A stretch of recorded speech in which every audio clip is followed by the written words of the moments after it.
All right, if you would all join me for the pledge. I pledge allegiance to the flag of the United States of America and to the republic for which it stands, one nation, under God, indivisible, with liberty and justice for all. This is the November 23rd, 2015 regular meeting of the Town Council. It's 8:19. I apologize for starting late, but we had some wonderful festivities before, so I think this is the one meeting that I'll probably get away with without having to have an excuse.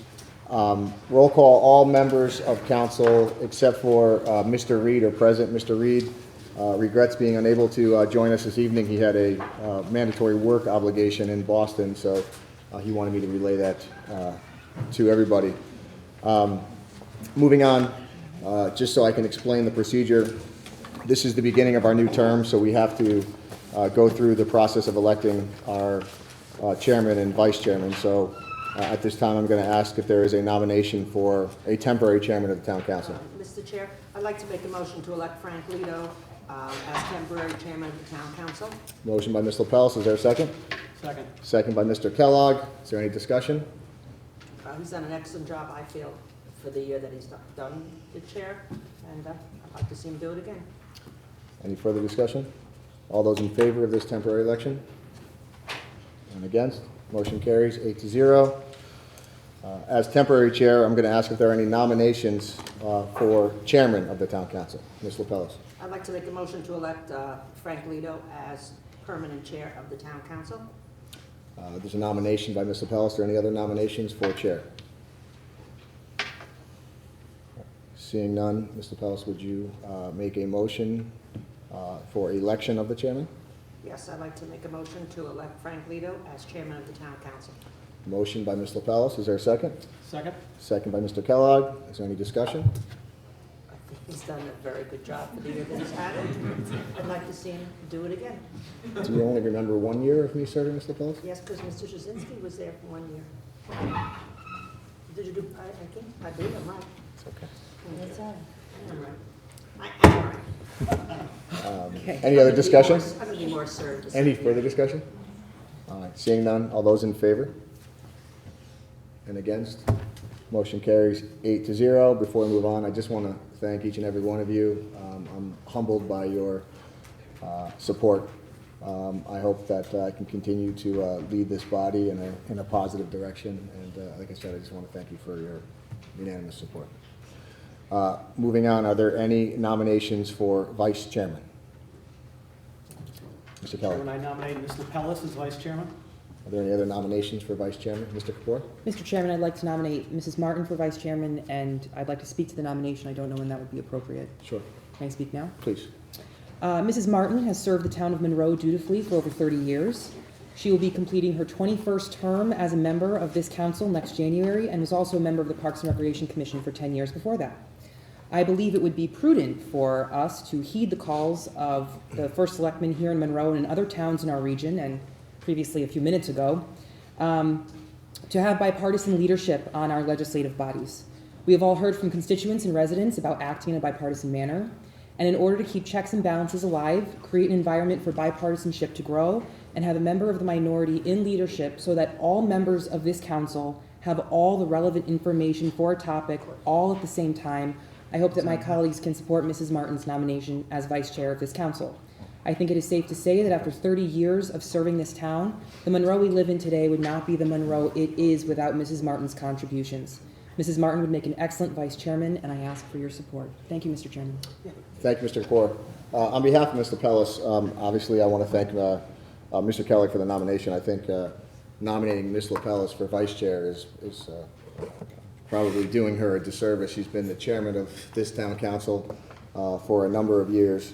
It was only until Mr. Shadinsky served last term as chairman that Ms. LaPellis did not serve as chairman. She did a fabulous job as chairman, and I can say firsthand that as my vice chairman, she's been there every step of the way. She's presented the majority of the motions for town council. She's certainly been extremely organized and has a large impact on setting the agenda on a bi-weekly basis. So I want to thank her for her help. and I would certainly support her nomination and her election as vice chairman. Are there any more nominations for vice chairman? All right, seeing none, is there a motion to elect Ms. Martin as vice chairman? So moved. Motion by Mr. Kapoor to elect Dee Dee Martin as vice chairman of the town council. Is there a second? Second. Second by Ms. Kansky. Is there any discussion? I said my. Okay. Any Peace. further discussion? All right, seeing none, all those in favor? And against? Motion fails 3-5. Is there a motion to elect Ms. Lapellis as vice chairman? So moved. Motion by Mr. Kellogg to elect Ms. Lapellis as vice chairman. Is there a second? Second. Second by Mr. O'Rourke. Is there any further discussion regarding this election? I would echo your earlier comments, Mr. Chairman. I think Ms. Lapellis has served this body in exemplary fashion over the years, and I certainly have every confidence to do so in that role. Thank you. Is there any further discussion? All right, seeing none, all those in favor of this? Motion carry and against? Motion carries 8-0. Thank you very much. Be- That's for you. Before we move on, I just want to use a quick chairman's prerogative. I want to, I don't know how many family members are left in the room, but I know that my wife and my 3 daughters are here this evening, and I just wanted to take a moment on behalf of all of us on council. I tried to encourage some of your family members to stay, but they wouldn't listen to me. So Mine were the first out. I just want to say thank you to them. As Mr. Vavrick pointed out earlier, we devote a lot of time, each and every one of us, attending many, many meetings, a lot of long nights, unfortunately, like tonight's meeting is going to be. And it takes a lot of time away from our home life, our family, our obligations, where we otherwise could be fathers and mothers and, should I say, grandmothers and grandfathers. And so I just want to say thank you, and I appreciate all your support at home to allow me to, and every member of council, to do what we do to make this town a better place. So thank you very much. Now you have to go home and go to bed. All right. Moving on. Is there a motion to amend the agenda? Yes, Mr. Chair. Mr. Pellis? I'm going to add G, which is transfer the Trumbull Monroe Health District surplus to the reserve account. Okay. Motion by Mr. Pellis to add item G, transfer of surplus to reserve account. Is there a second? Second. Second by Mr. Kellogg. Any discussion? Yes. Under which, Where we put- New business, item G.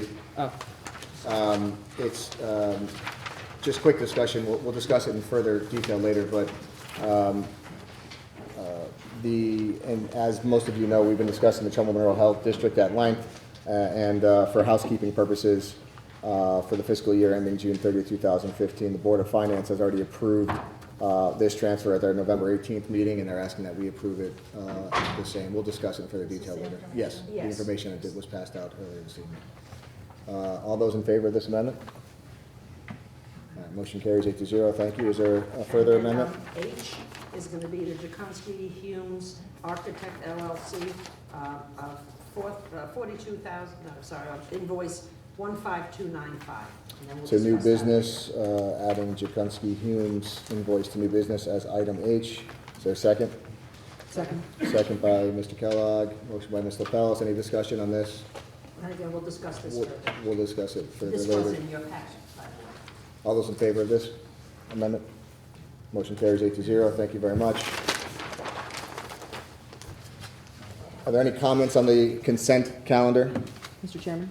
Yes, Mr. Kapoor. May I ask that the minutes be removed from consent so that I may be able to abstain from the approval since I was not a sitting member at the last meeting? Absolutely. We'll move the minutes. Motion to approve the minutes under consent calendar. Item A, we will move those from the consent calendar, and we'll add those to new business under item I.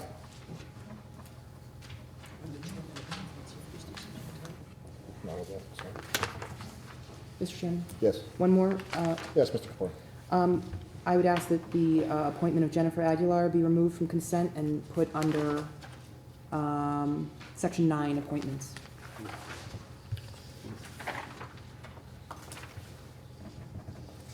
Okay, I will move the reappointment Yes, of Mr. Chairman. Jennifer Aguilar from the consent calendar to Article 9, appointments, item A.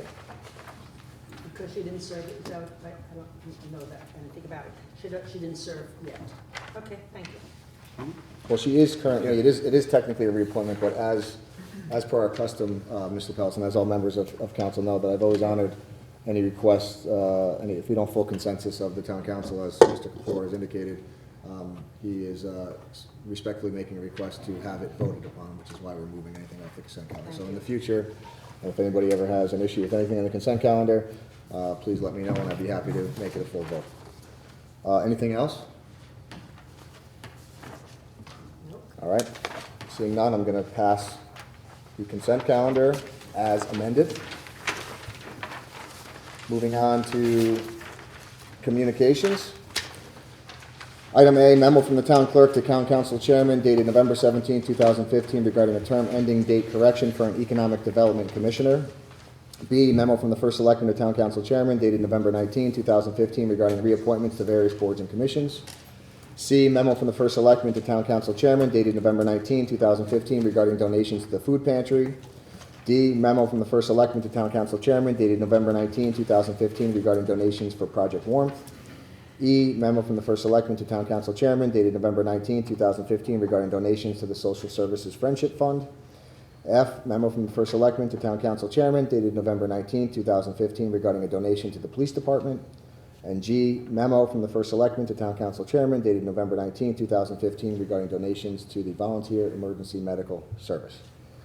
Again, I just want to point out to council, I know this is a new procedure, but donations that are below the threshold of $1,500 I'm putting on the consent calendar. However, all the information is still included in your packet so that you can see the wonderful citizens of this town and other towns who contribute to these causes. So I don't mean to diminish at all the importance.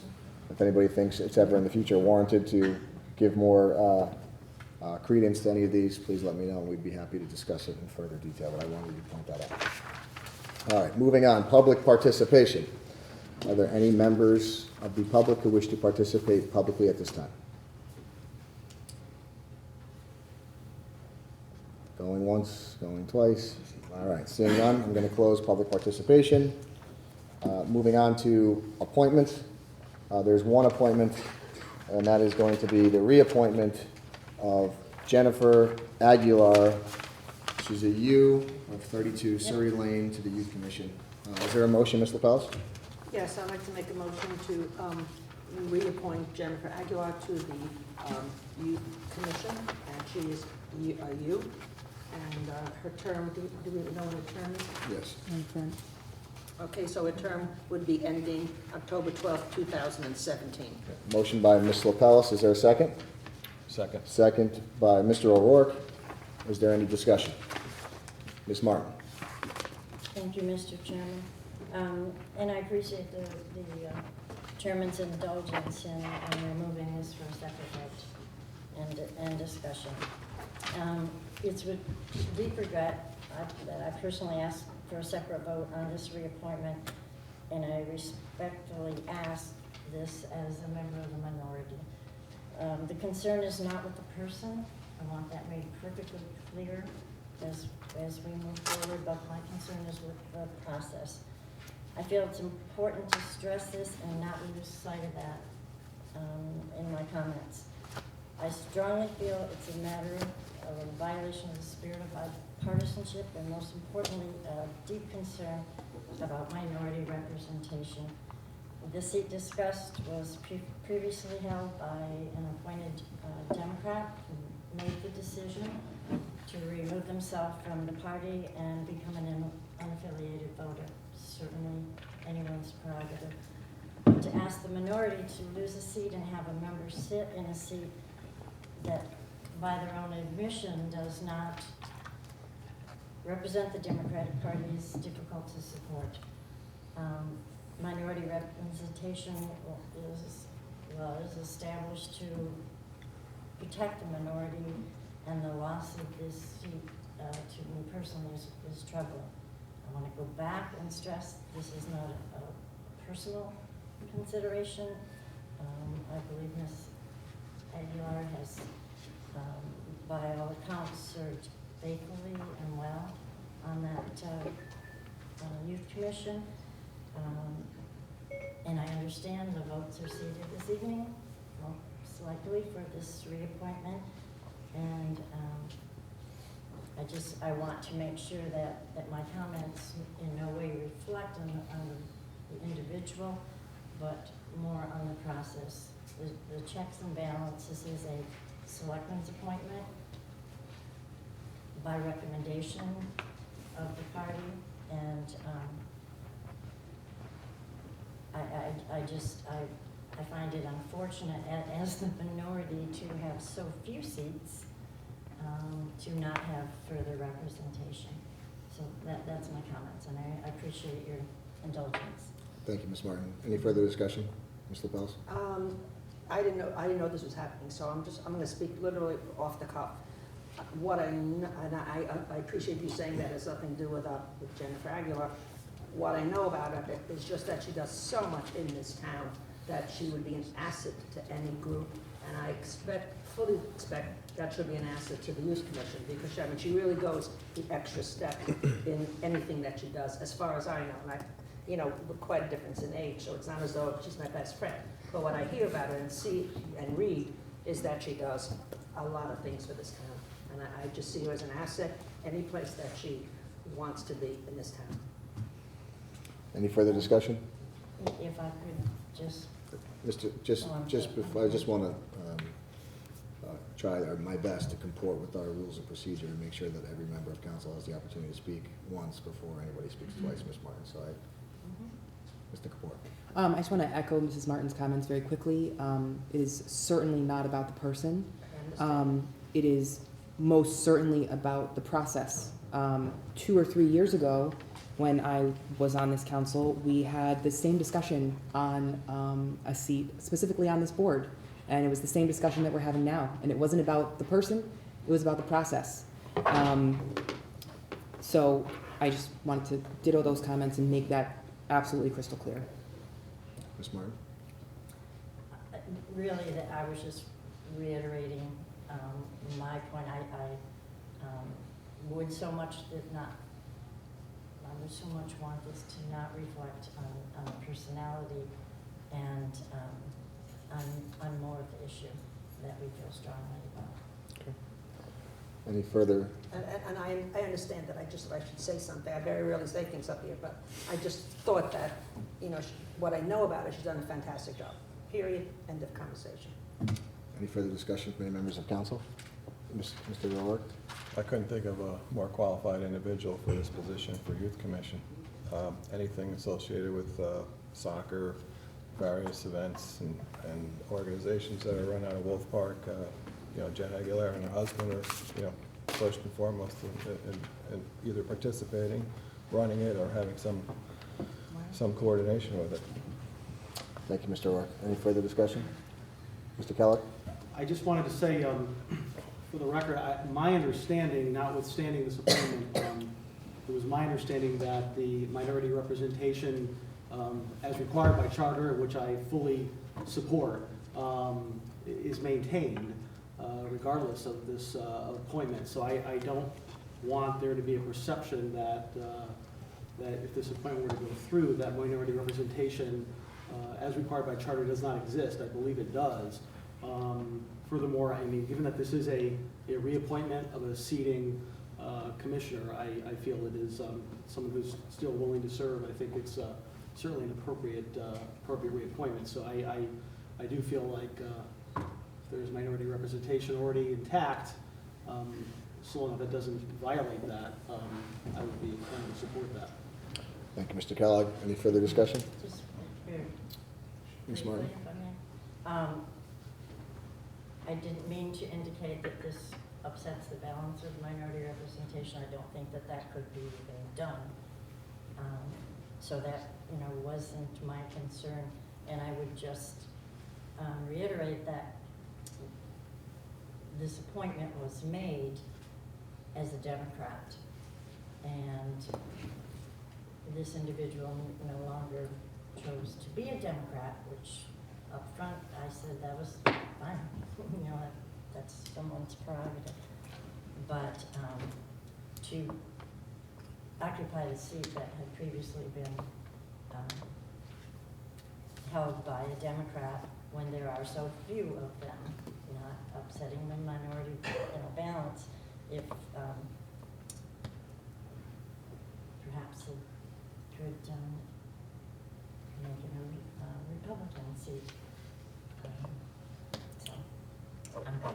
Before I let Mr. Vavrick speak, since it's his appointment, probably the most appropriate comments, I think my only comment is it's somewhat ironic that we're having this discussion, both myself and Mr. Kapoor present on council, who are involved in the process, and I believe, if I'm not mistaken, it was Ms. Aguilar who was seated and voted unanimously by this council to be seated on this board as a Democrat to replace, which I can't ever recall this happening, a Republican, due to the fact that there was, I'll use the term loosely, a misrepresentation by omission of who the Democratic seat was replacing, which is the reason why there were one more Democrat was elected than required pursuant to minority representation. So it's ironic that we're having this conversation regarding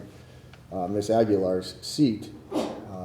And just to echo the comments that were made this evening, I've gotten to know Ms. Aguilar through her community endeavors, and I can't think of a more qualified person for a more appropriate commission in this town, someone who works hard and always puts the best interests of the town and specifically the children first. So when I think of, I have to say, when I used to think of Ms. Aguilar, I didn't think of her having a letter adjacent to her name. After a short experiment, I think we're all going to come to continue to think of Mrs. Aguilar as also not having a letter by her name. She certainly cares about the community first and foremost, so I would support this reappointment. With that, Mr. Vavrick? Yes. Like yourself, I can't believe we're having this discussion, especially after a few minutes ago I said that the common UDR is totally out the window, and I've proven that with appointments, as Mr. Alito said, and to other comments made tonight. We have Democratic leadership on inland wetlands. We have Democratic leadership on Youth Commission. We have some very good Democrat and Republican people on all boards and commissions. That being said, we've got to start doing what's best for the town. There are, like I said, 6,028 unaffiliated voters. They are the minority because they're not on boards and commissions. They're not on a lot of boards and commissions. They're not elected. Their voice does matter. The fact that Ms. Aguilar has, in my mind, gone through the ringer in this town and done a good job keeping her wits about her. This is a woman, this is a person that if there's ever a problem, she's the first person to come knocking on my door and walking in. When we want to start making statements about not being, or being polarized and trying to split people apart, there are people, elected officials, and you've heard me say this before, that have never, ever, ever, ever walked in my door in 6 years. That to me is a disgrace. If you have an opinion, we've got to hear it, whether it's in public or in my office. Some people don't want to get up in front and talk in front of people, but they deserve to be heard. And in my office, they are heard. When we want to call about leadership and how long somebody's been serving on a board or commission, and you don't have the Cayunes to come into my office and talk to me, as almost every one of you have, and I know I'm speaking to the choir because most of you have, Mr. Hostler and I have had a long few discussions. Unfortunately, we had a disagreement. Council put him off. I want to get Mr. Hostler back involved, and he knows that. There's going to be a lot more times as a council. I might not agree with a vacancy board. I might not agree because I know the people that are running that want to be appointed. And if I'm going to continue to hear, well, they're not in a party, shame on you all. Shame on you all, because they are Monroe citizens. They deserve to be appointed, and if I think they could be appointed, and I can get this council to vote on them, it's the best for all of us, because it will be for the best of the town, not a damn political party. End of discussion. All right, I think we've discussed this enough. I'm going to call for a vote. All those in favor? And against? All right, motion carries 5-3. You want to speak again? Moving on, I had promised, under new business, item A, I'm pleased to tell the council that Dr. Arardi, the Newtown Superintendent of Schools, is present this evening, and he wanted to say a few words to council.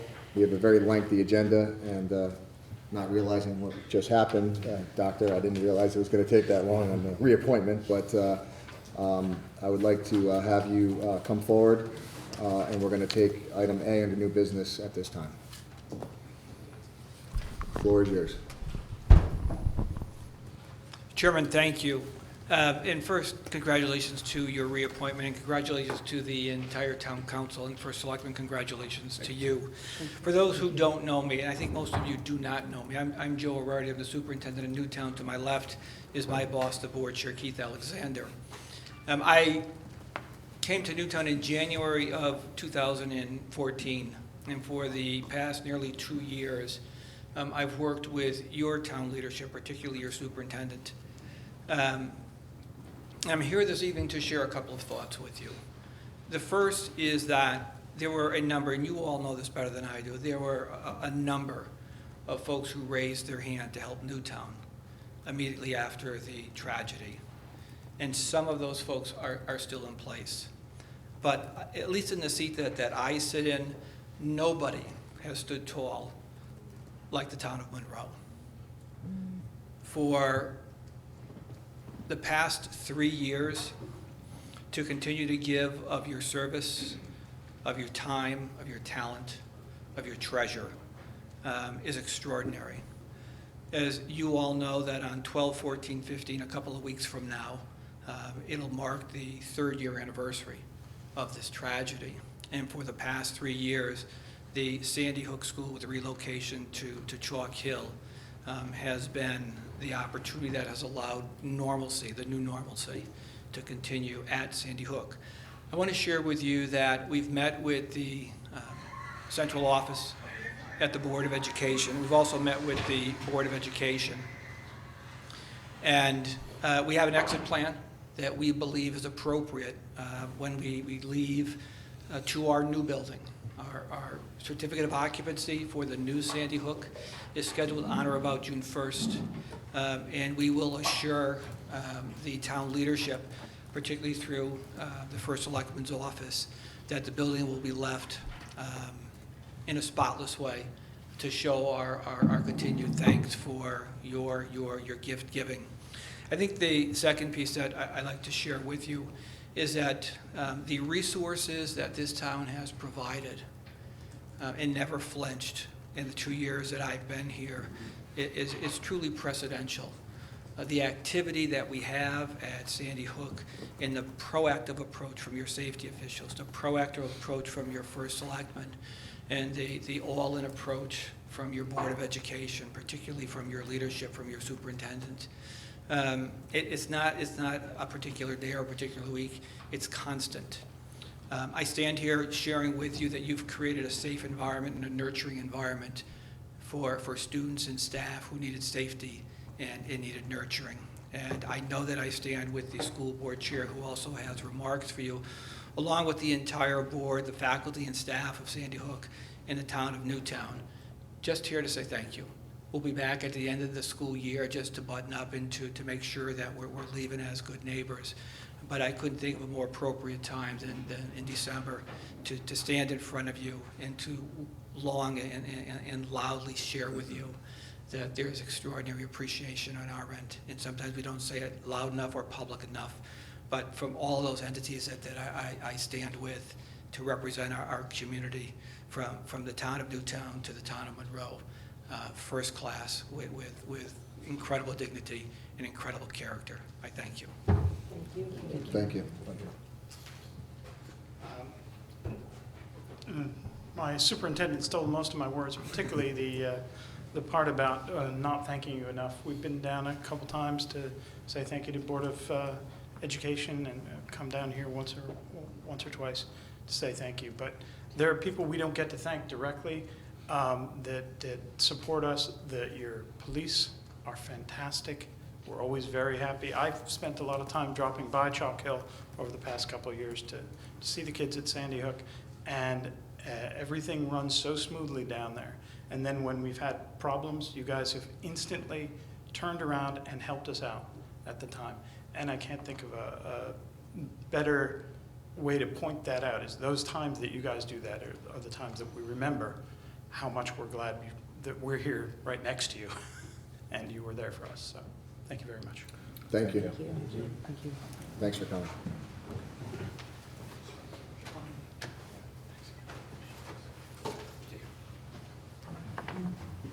All right, back on track. Moving on to action items. Item A is the Town Council Committee on Finance, Education, Health, and Public Safety Matters. That was Ms. Himes' subcommittee, so it's going to default to you, Mr. Kellogg. Thank you, Mr. Chairman. I can speak on a few of those committees. In regards to the Board of Health, they held a meeting, a special meeting on November 19th, and discussed a wide variety of relatively, mostly routine matters. There were some, they did move forward some grants, which we have discussed. We had discussed previously here. A couple of them will be, I assume contracts will be forthcoming from the state of Connecticut. So that is something that will come to us shortly. I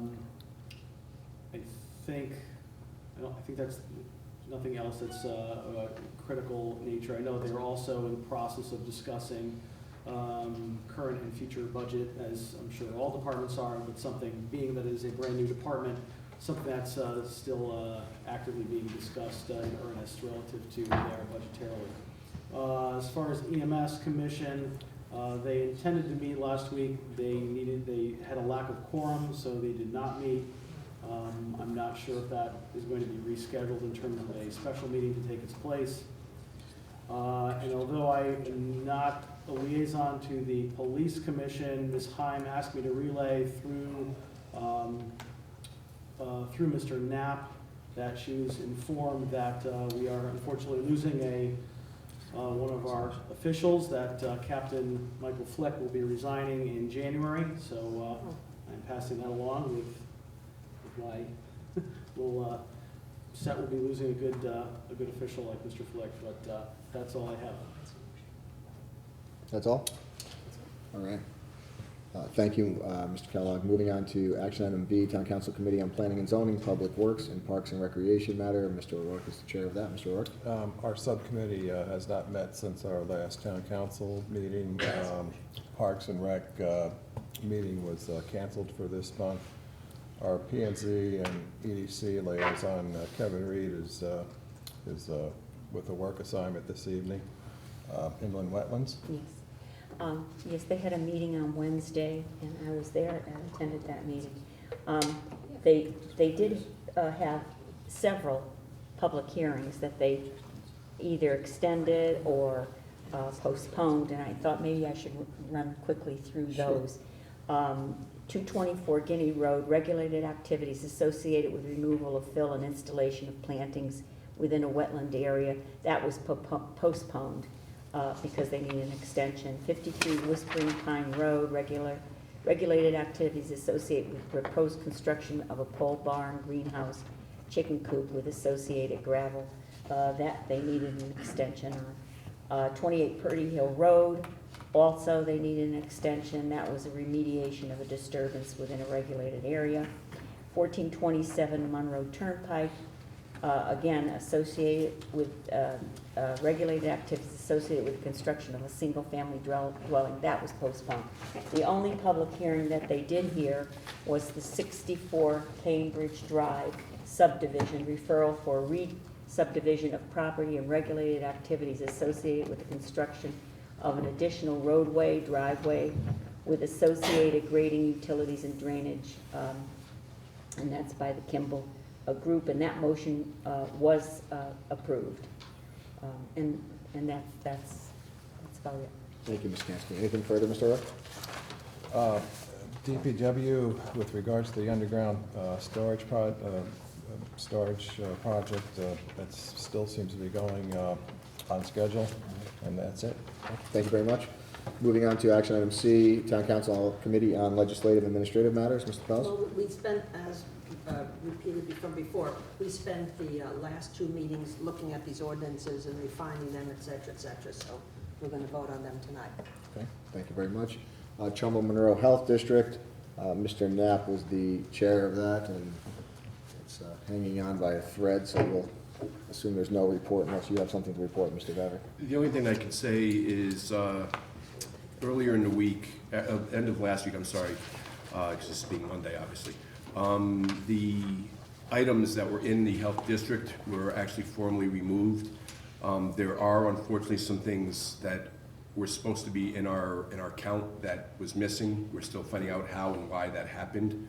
But everything is now out of their building. It's basically a shell now being rented out as it should have been. But again, I want to commend again Mr. Kellogg and the health district, the health department, and the committee for getting things done. Now, even though that day all three members of the health department were down there, it just happened it was a very busy morning in the health department, so if any of you get calls saying that, geez, your brand new department is not working, it was because they were all trying to dissolve the health district.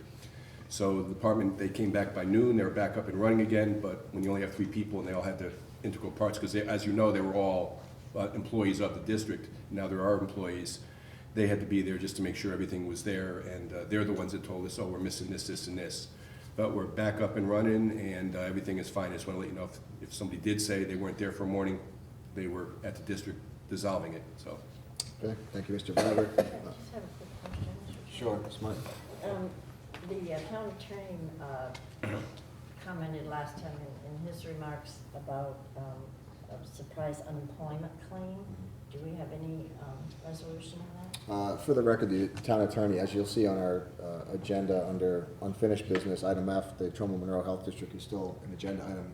It was on the agenda strictly for purpose of having Attorney Fraccassini come this evening and give us an update. However, while he was hopeful that there would be a full resolution to both, not only that issue, but all the other issues that we had discussed last time, it hasn't happened yet. So he had asked if I can continue to keep this on the agenda with the hopes that by the next meeting, it'll be resolved, and possibly, although I'll make sure we don't do it on Thanksgiving, we may have to have a special meeting to approve the final aspects of any resolution that does take place. So clear your calendars for a special meeting coming up in the next week or so. All right. Thank you. Moving on to action item E, Strategic Planning Committee is our new subcommittee. Mr. Kellogg is the chair of that. Mr. Kellogg? Thank you, Mr. Chairman. The committee has not met since our last council meeting. We do, however, have a meeting scheduled for December 3rd. That meeting is primarily to discuss zoning matters related to the existing Chalk Hill facility. Okay. We've invited some guests to speak to that. Great. Thank you, Mr. Kellogg. Mr. Chairman, Yes. is there a time on that? I believe it's 6 p.m., but I can Yes. confirm that too. Yes, it is. it? Okay. Yes. Okay. All right, moving on to EMS Facility Work Group. Mr. Kellogg is also the chairman of that subcommittee. Thank you. We did hold a special meeting last Thursday. That was primarily to, one, just move forward the latest iteration of the needs assessment that was completed by the consultant. And that document has been referred to the EMS Commission for their input. There was some preliminary, very preliminary items discussed at that meeting, but we're going to reserve full deliberations on that report until we've heard from the EMS Commission, and the intent is to invite the architect in to have the work group fully explore that further. But we do have a significant amount of work done to this date, and the committee also furthered along the first invoice from the consultant, which you have before you as well. Thank you, Mr. Kellogg. And last action item is item G, the first selectman's update. Mr. Vavra? Sure. One of the things that I've heard for not just during the election, but for the last few years, is about the professionalism of our staff, especially land use. And one of the things that I was, actually maybe should have put out before the election, but it's now after the election, so I think it's the best time to do it. We're actually going to be surveying all of our past users, whether they're residential or businesses, to see what's good and what's bad, because you hear a lot of the bad, but you never hear any of the good. They're going to be anonymous, sent out to everybody, so any of you who own a business in town that have done any work with the town in the past year, you're going to get that. And it's going to be anonymous, so you can let loose. I was telling Mr. Hostler today about some of the plans. Again, a lot of times things happen in town hall that, and in the Board of Ed too, that there's unsung heroes, people that actually do the work. Are they pleasant every day? Yes, they should be. But the customer's always right, and anybody you ask in town, they know the customer's always right. So if you have a problem, let's talk about it, let's do things better. But we're gonna put that survey out, and again, it was essentially a little bit too much during the election, but there are a lot of good things going on, and we wanna hear from the people who actually work in this town. Yeah, there's gonna be some people who might not have followed certain situations before, but we're gonna know that, how we can make things better, how we can make things a little better for everybody. But this town hall is a very professional staff. Yes, we have our problems. Yes, there are some people that go strictly by the regulations, and you know, we gotta work on that. But the same thing happens with the Board of Education. You know what, it happens in all your jobs too. You just gotta work on that, and I know that has to be attacked. The other thing I wanna give kudos where kudos are due, when I say people don't come into my office and bring up new ideas, I want to commend Mr. Kapoor, because Mr. Kapoor, even when he wasn't elected, was still doing that. That's the type of people. We can agree to disagree on philosophies and politics, but when I have a councilman who's not even a councilman still coming in and working on things, I want to commend him, and we do have a lot of those people out there. Unfortunately, we have too many people that don't. But that being said, Mr. Kapoor, I gave you I want to give you kudos on working with Kathy, Ron, Mike Manjos on the First Selectman's Task Force on Town Hall Employment, because this is something we haven't done since 2008, this council, nor myself, nor, and Mr. Boozy before me. This is something we really haven't done. It's something that has to be attacked, and attacked quickly, because we have a budget coming up. And I'm waiting to see who's put on the committee assignments, because as most of you know, I don't really talk about politics with these guys much. I talk about getting things done no matter how it gets done. I'm really hoping that you all take a look, and I will forward this to you, of the work that Mr. Kapoor has done with Mr. Banowski and Ms. Lombardi, because we've just got to get this thing done once and for all. And I think once you see Mr. Kapoor's work that he's done with our other two staff members, I think you'll really be impressed. And I know I can name a task force, I know I can do that, but I'd rather work with this town council. I already got some of the Board of Finance approval on this, and we just got to get it done. We got to stop pointing the fingers of saying who's ever, and I know this town council will do that because you've done so much over the past few years. So I just want to tell you that's coming up. There will be other commissions that we're talking about getting a little more look at of all of our, some of other of our standing ways that we've always done it. We're going to change the way we've always done things. We're going to listen to people more, maybe form another couple committees. I know that sometimes isn't too Republican, but to get the people's input more, to say where we've done right and wrong, and then have them come before council, get involved with council and the Board of Finance to finally get more things done. I think we've accomplished a lot, but yes, there are more things we can do. Other than that, I don't think I have, and plus, like I said, you will be seeing more people that want to get involved, and this is why I have the Monroe Volunteer Initiative to get more people involved. It may be one party or the other, but sometimes they're a little too afraid to voice their opinions. So their opinions are going to be heard. Thank you. Is that all, Mr. Pepper? I think that's it. Okay. Thank you. All right. We have a number of ordinances to discuss, and while the majority of our crowd is probably very interested in all of those ordinances, I did promise them that they could present once we were done with our initial business. So I'm going to, again, use my prerogative to move on to new business, item B, which is the Massac Turf Building Committee and the presentation. So without further ado, any or all of you who wish to come forward and present, please do so. I can't see, so I'll sit down here. Sure. Thank you. Well, good evening, everyone. Thank you for having us here tonight. Congratulations on all your elections and reappointments, et cetera. About a year ago, the Board of Education authorized me to assemble a turf committee, a building committee for the Board of Education to examine the possibility of providing a turf field down at the stadium. Once a committee was formed, and the vast majority of them are here tonight, I would ask that committee members on the turf committee just please stand and let me point out who they are. Okay, starting in the back of the room, Bill Lardy and Vince Ciancetta. Of course, you know John DiGennaro, John Batista, Joe Cobza, Jeff Reusi, okay, Jack Zamri, Gabby, and of course our chairman. And standing off to the side, Rick Henderson, who is the chairman of the committee. Once we got together and organized and began our work, we produced an RFP to go out for a design professional. We did that, and I'm happy to report in a conversation today, in fact, I was talking to a company, one of the largest companies in the world, Sports Lab USA, who identified Mylona McBroom as one of the top 20 design professionals in the country for this type of work. So here with us here tonight to do the presentation is Dan Krober and Vince McDermott over here, and they'll be walking you through the technicalities of everything that's involved here. The RFP consisted of really two phases to the project.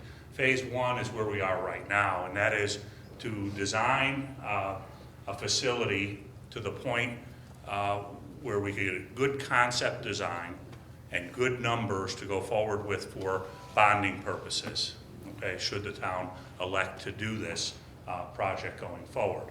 Phase two is once you have the approval of the town body to finance the project, they would go into the very specific design, bid specifications, get the project out to bid, and move it forward, and then really be hand in hand with us as the project went through the building phase.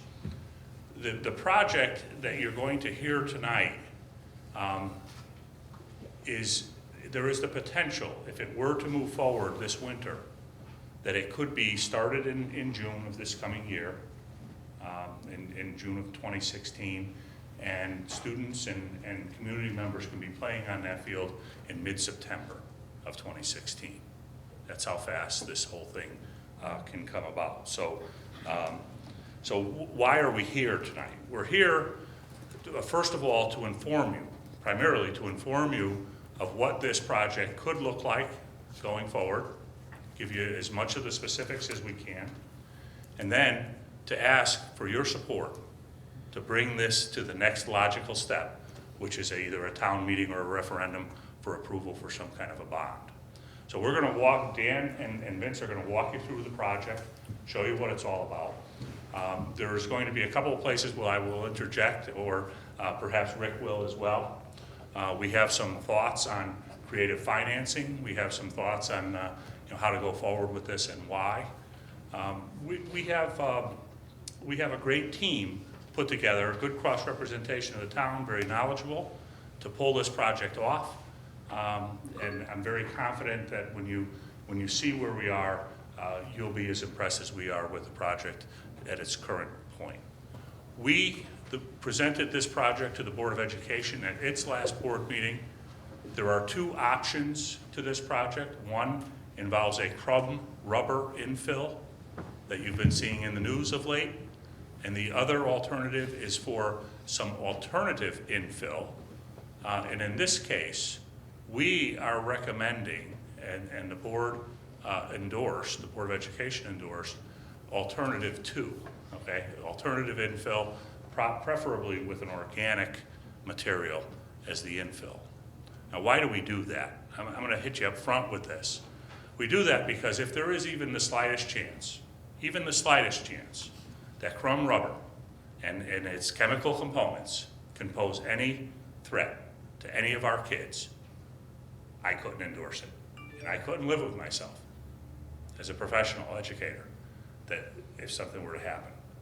And so the design that's in front of you tonight carries with it an underlayment that allows us and gives us the flexibility to choose crumb rubber or the alternative infill, okay?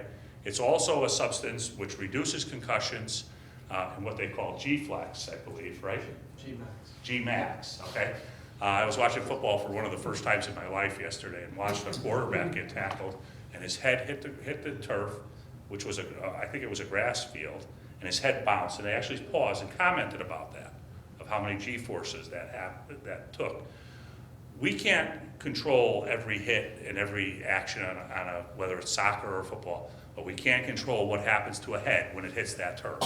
And this product, this Brook Shield underneath, I believe it's called, will absorb, but it will all, more importantly, give us the flexibility to change infills if, for any reason, the infill that we choose is not appropriate for health and safety reasons. So with that, why don't I have Dan and Vince start walking you through the project, and they're going to start off with why they're in that top 20 nationwide. Thank you, Jim. My name is Vince McDermott. I'm the Senior Vice President of my London McBroom. And from that compendium that you see up there, that's only the last, within the past decade. We designed the first synthetic turf field of this generation of synthetic turf fields in 1999, and that was the first one here in Connecticut, and then there have been a plethora of fields since then. And we've been doing tracks and grandstands for scholastic and collegiate, as well as some private facilities throughout the Northeast, and this is what the compendium that we have. Dan is my colleague and the project engineer and project manager for this particular project. I'm going to let him walk you through the design aspects, and then when it comes to the infill discussion or any of the questions that you might have regarding the infill and environmental health, I'll be the one who will be answering those questions. So Dan can do a much better job at these presentations than I can. Dan. Well, thank you very much, Vince, for those nice words. And I just want to say, the building committee that you folks and the Board of Education appointed, this really has been, we've done probably 30 of these projects in the last 10 years. Vince and myself have been involved in them, and we've constantly remarked at what a great group you really have put together. You have construction folks, you have educators, you have the right people involved in this group, so it's really been a pleasure for us to be a part of this. So with that, I'm going to get into, so this here talks about what we've done to date. So obviously we want to make sure when we're designing a project, we know everything about the baseline of what we're dealing with. So we've done a number of things starting out on the project. Number one, we did a survey of the property of this area down there. Didn't find anything really abnormal on the site, so we have a topographic survey that we completed. We did a geotechnical investigation, so that consisted of digging holes on the field to see what kind of material is underneath the grass field now. We did find that you actually have a very good substrate underneath there, a very sandy base to the field. There are some areas that are overly compact, which if you've been out there after rainstorms, you will see there are some wet spots that they have to deal with, and we kind of figured that out. There's some compact soils in the areas where those wet spots are. We also drilled some holes where future light poles could go, and again, we didn't find anything abnormal there. We did a drainage inspection. We sent a TV camera down through the pipes underneath the field to make sure that the pipes were stable, to understand how the water got out from underneath the field. There actually are some buried structures that we couldn't find on mapping, so it's good that we did that. So now we have a good sense on how we get the water from inside the field to the outside the field. And then a site investigation, so our eyes in the field, looking at the site, trying to figure out if there's any constraints that we may not see on paper. So we've gone through that process. So we've gone through a pretty good existing conditions analysis here. So these are kind of some of the facility needs that we saw on the site now. So the first is a track usually can last around 20 years if you're taking care of it. Your track right now, actually the base, we cored some holes in the base of the track. The base is in good shape. the top surface, that actual what they call an EPDM, the rubberized surface on top, really needs what they call a structural spray coat. So that's something that needs to be done every 7 to 8 years.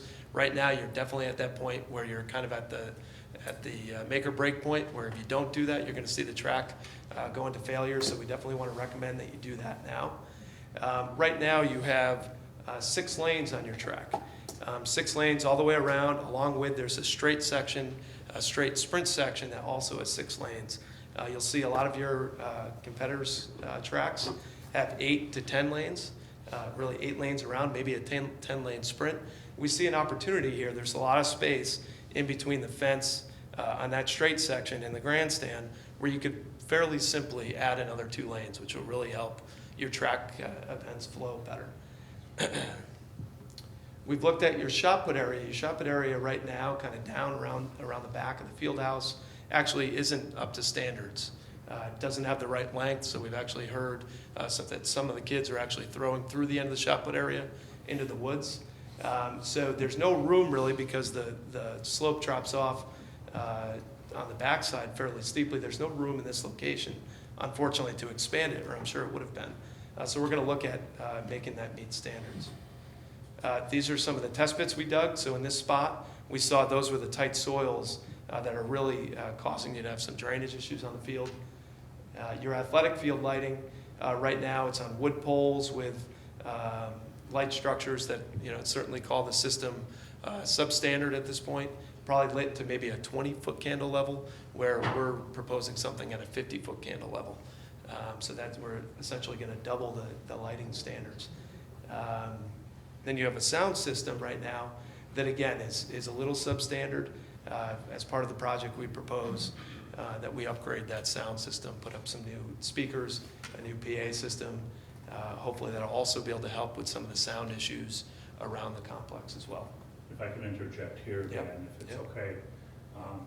Going from 20 to 50-foot candles of light would actually be more night sky compliant because of the modern lights that are available, and disturb the night sky less than what we're currently doing.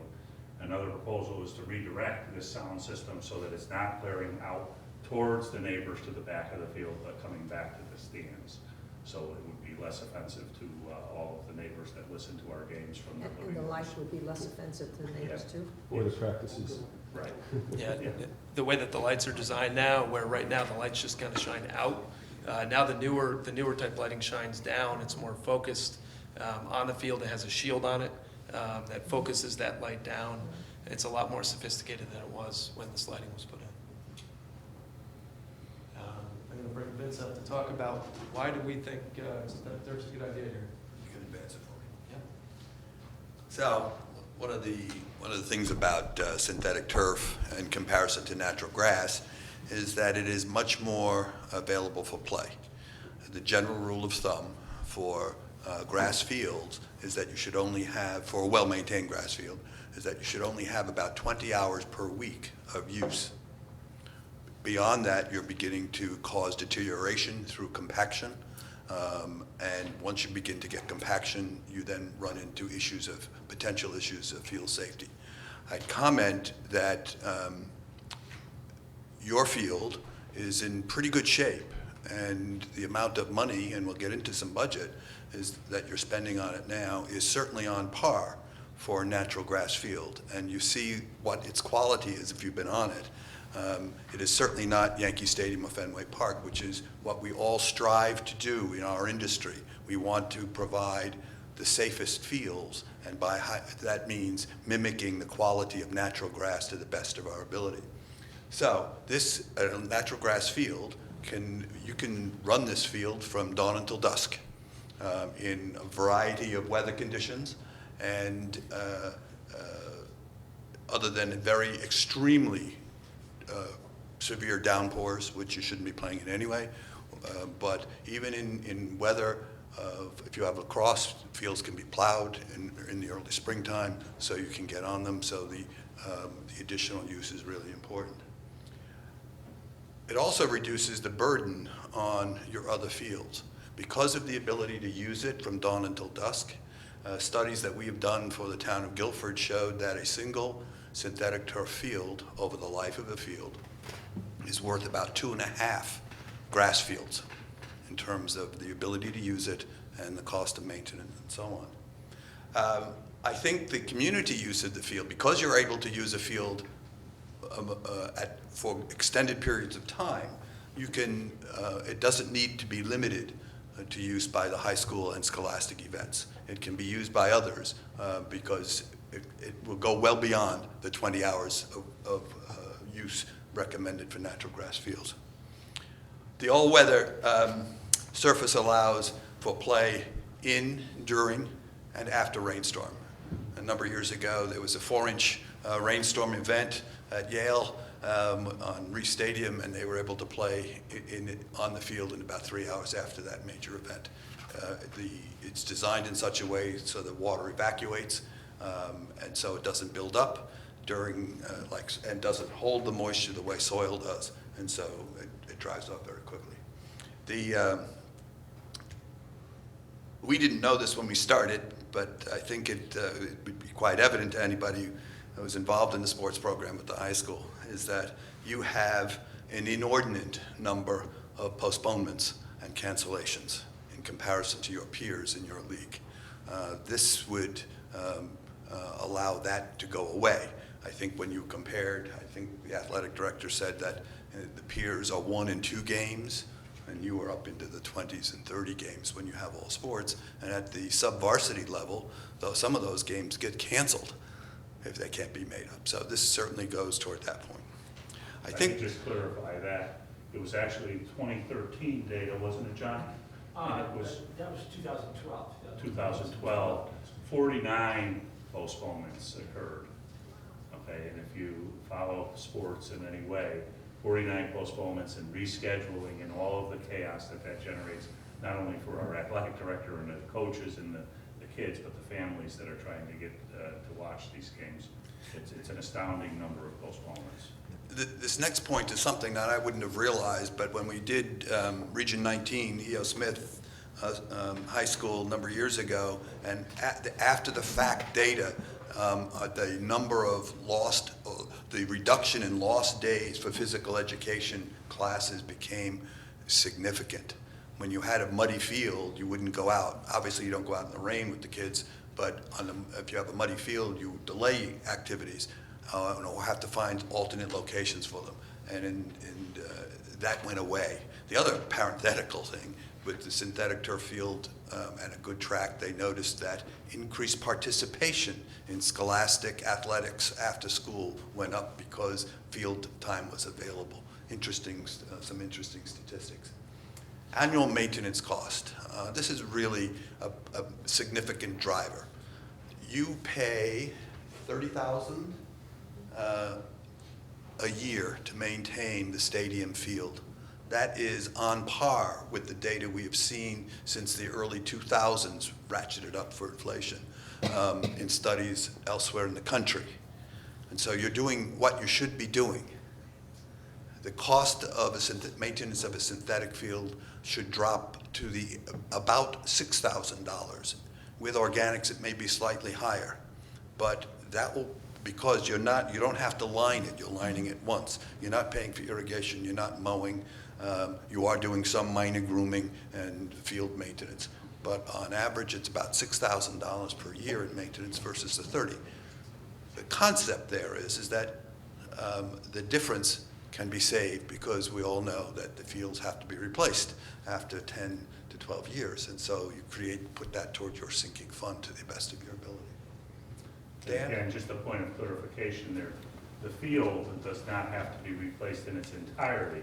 The field carpet and the fill has to be replaced, which is about a $400,000 to $600,000 investment in about a 10 to 12 year period. That's right. And then, of course, the structural spray coat on the track surfaces has to be done about every 7 years.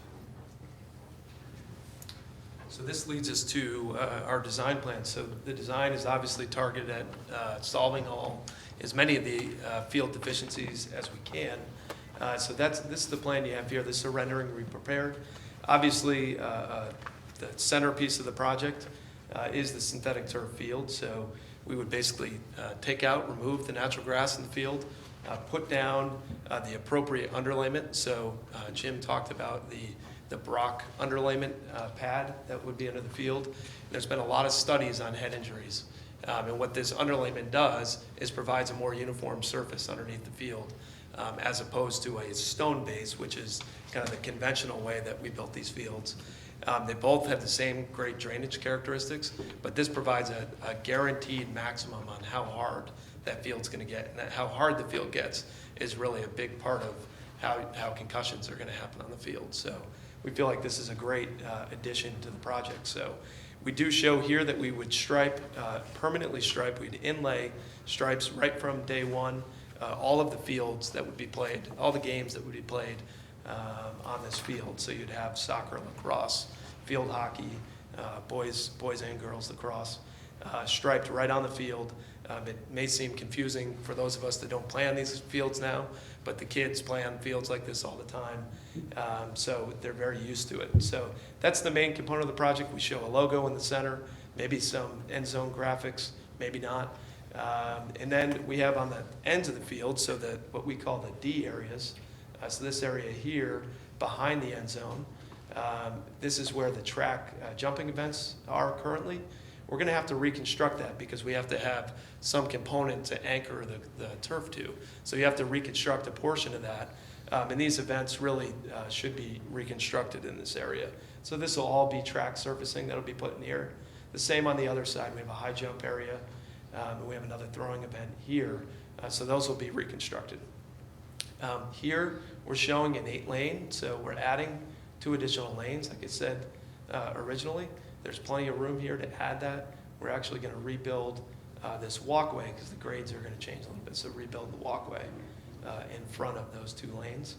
And we're going to add a new scoreboard over in this area now.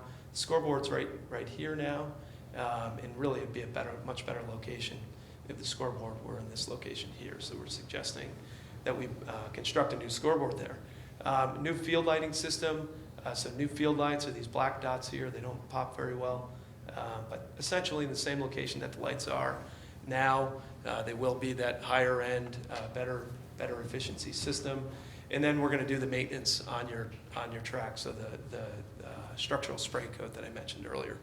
And then the shot put area, you can't see it very well, but this is where we're suggesting we put that new shot put area as opposed to here, which in the future may free up an opportunity here to put a storage building or something like that. It's very convenient to the building that you have here. So there would be an opportunity to do something here if you so choose in the future. And these are just kind of the typical systems. So I put these in here. So the typical synthetic turf system is this kind of grass blade here that's infilled with the traditional system is a crumb rubber and a silicate sand system that they put in there. That typically would be put on a stone base. And what we're talking about here is some sort of alternative system. So the underlayment is this board that we're talking about here. This is the Brock pad that we're showing here. There's other products that will certainly have the ability to spec on the project. And then we have the blade here, and just like under the crumb rubber and sand system, this is showing an organic infill. So these organic systems range from, this system here has coconut cork and rice husks in it. There's other systems. This is a coated sand system. This is a thermoplastic elastomer, basically a plastic infill system. But all these different products are not rubber. This is a alternate rubber product. That's a Nike grind. It's ground up Nike tires. Again, it's rubber. So sorry, Nike shoes. Sorry.